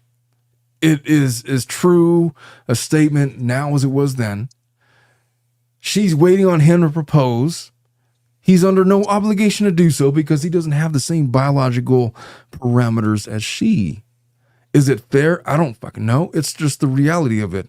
He could be in his 50s, meet somebody in their 30s, and start the same family he contemplated with her when he's financially secure with himself. He's taking his time. He's doing whatever. The question becomes, does he really want the future with her? Does he have reservations? And if he does have reservations, what are they? They should have conversations with each other to determine what those are, ferret those out, and figure out what's really going on. So he is at an advantage, biologically speaking, with what's going to happen in the future. He could let her go without consequence. If this doesn't work out with him, she has wasted a significant amount of time. And that is the competing perspectives that they find themselves in trying to maintain this relationship. What do you guys think about that? Yep. I agree. The silence speaks volumes. Melissa, you still in there? Yeah, I'm here. All right. I actually think that she needs to think about her priorities. She talks about kids a lot. That's all I have to say. Which Well, they means both that did. is her top priority, which is fine. I mean, I don't see anything wrong with that. Yeah. But she has to think of what she actually wants. If she really wants to just accept the fact that she's never gonna have children because this man is not proposing, unless she wants to give him kids, even if they're not married, she doesn't care because some people don't care. Or if she actually wants to get married and get her life straight with somebody else. She has options. He's not in the wrong for not doing it, to be honest with you. She's not. Yeah. He's not, sorry, for not proposing. Well, because she's that's a asking if very she's on the wrong for dumping him. No, I think nobody's the asshole in this scenario, to be She's honest with just you. got to make a decision. If She he's just not needs to make a willing to, decision. yeah, there's nothing wrong with her giving him an ultimatum, I feel like. I think If if he she really- dumps him without really trying to get to the root of why he hasn't proposed yet or whatever, then she hasn't done enough due diligence. It would definitely be a mistake for them to end their relationship without having real conversations about these things. Does that make her an asshole? I don't know. I mean, no, I mean, I understand she's not an asshole. She's aware of self. There's nothing wrong with that. They have perhaps competing perspectives. And so they just need to explore that. And look, I wouldn't even blame her for giving him an ultimatum. At 39 years old, it's appropriate. At 29 years old, it's premature. Like there's real biological constraints that she's under. And so I sympathize with that. I'm sure that he understands that. And so there's a reason why he hasn't proposed, given everything that she said. We just don't know what it is, but that's not really for us to decide. They need to talk about that amongst themselves and make some real decisions about their future. Yeah. Or find a third party who can help them figure it out together. Yes, they should. Yes, they should. So that's all I got to say about that. I didn't realize we've been talking for 2.5 hours, Bruce. Jesus. Mm-hmm. It's crazy. I was supposed to let Dominic go like at 3. It's like 4. Oh He's been held prisoner. Dominic, why don't you say something, man? He's supposed to be producing the show. He's got to get to happy hour. Oh, he's got a lot of things on his mind. Dominic does. He does. He's got many male suitors. Has he unclenched? I don't know. That's the big question after showing that picture that he showed on our live stream. But you know, that is Dominic's business. I'll let him handle his business. Hey folks, thank you for joining us on another episode of Family Law After Dark. By the way, if you don't have the opportunity to catch us on the YouTube live stream, we are a part of the Believe Network, and our Family Law After Dark episodes air every week, usually on Mondays or Tuesdays. Dominic edits them up real nice after we record them live on Fridays, and they become part of our Believe Network roster of shows. And so if you haven't already, subscribe on Spotify or Apple Podcasts or wherever you get your podcasts. You'll be able to find us unadulterated, uncensored, except for whatever Dominic tries to censor. You could listen to Family Law After Dark when you're at the gym or any of our other content. We love you all, and I hope you guys have a wonderful weekend. Stay safe out there. Stay clean, relatively speaking. Don't pick up any STDs. You know, the whole thing. Bruce, any closing remarks? No. All right. I love you all. Have a good weekend. Bye-bye. Bye.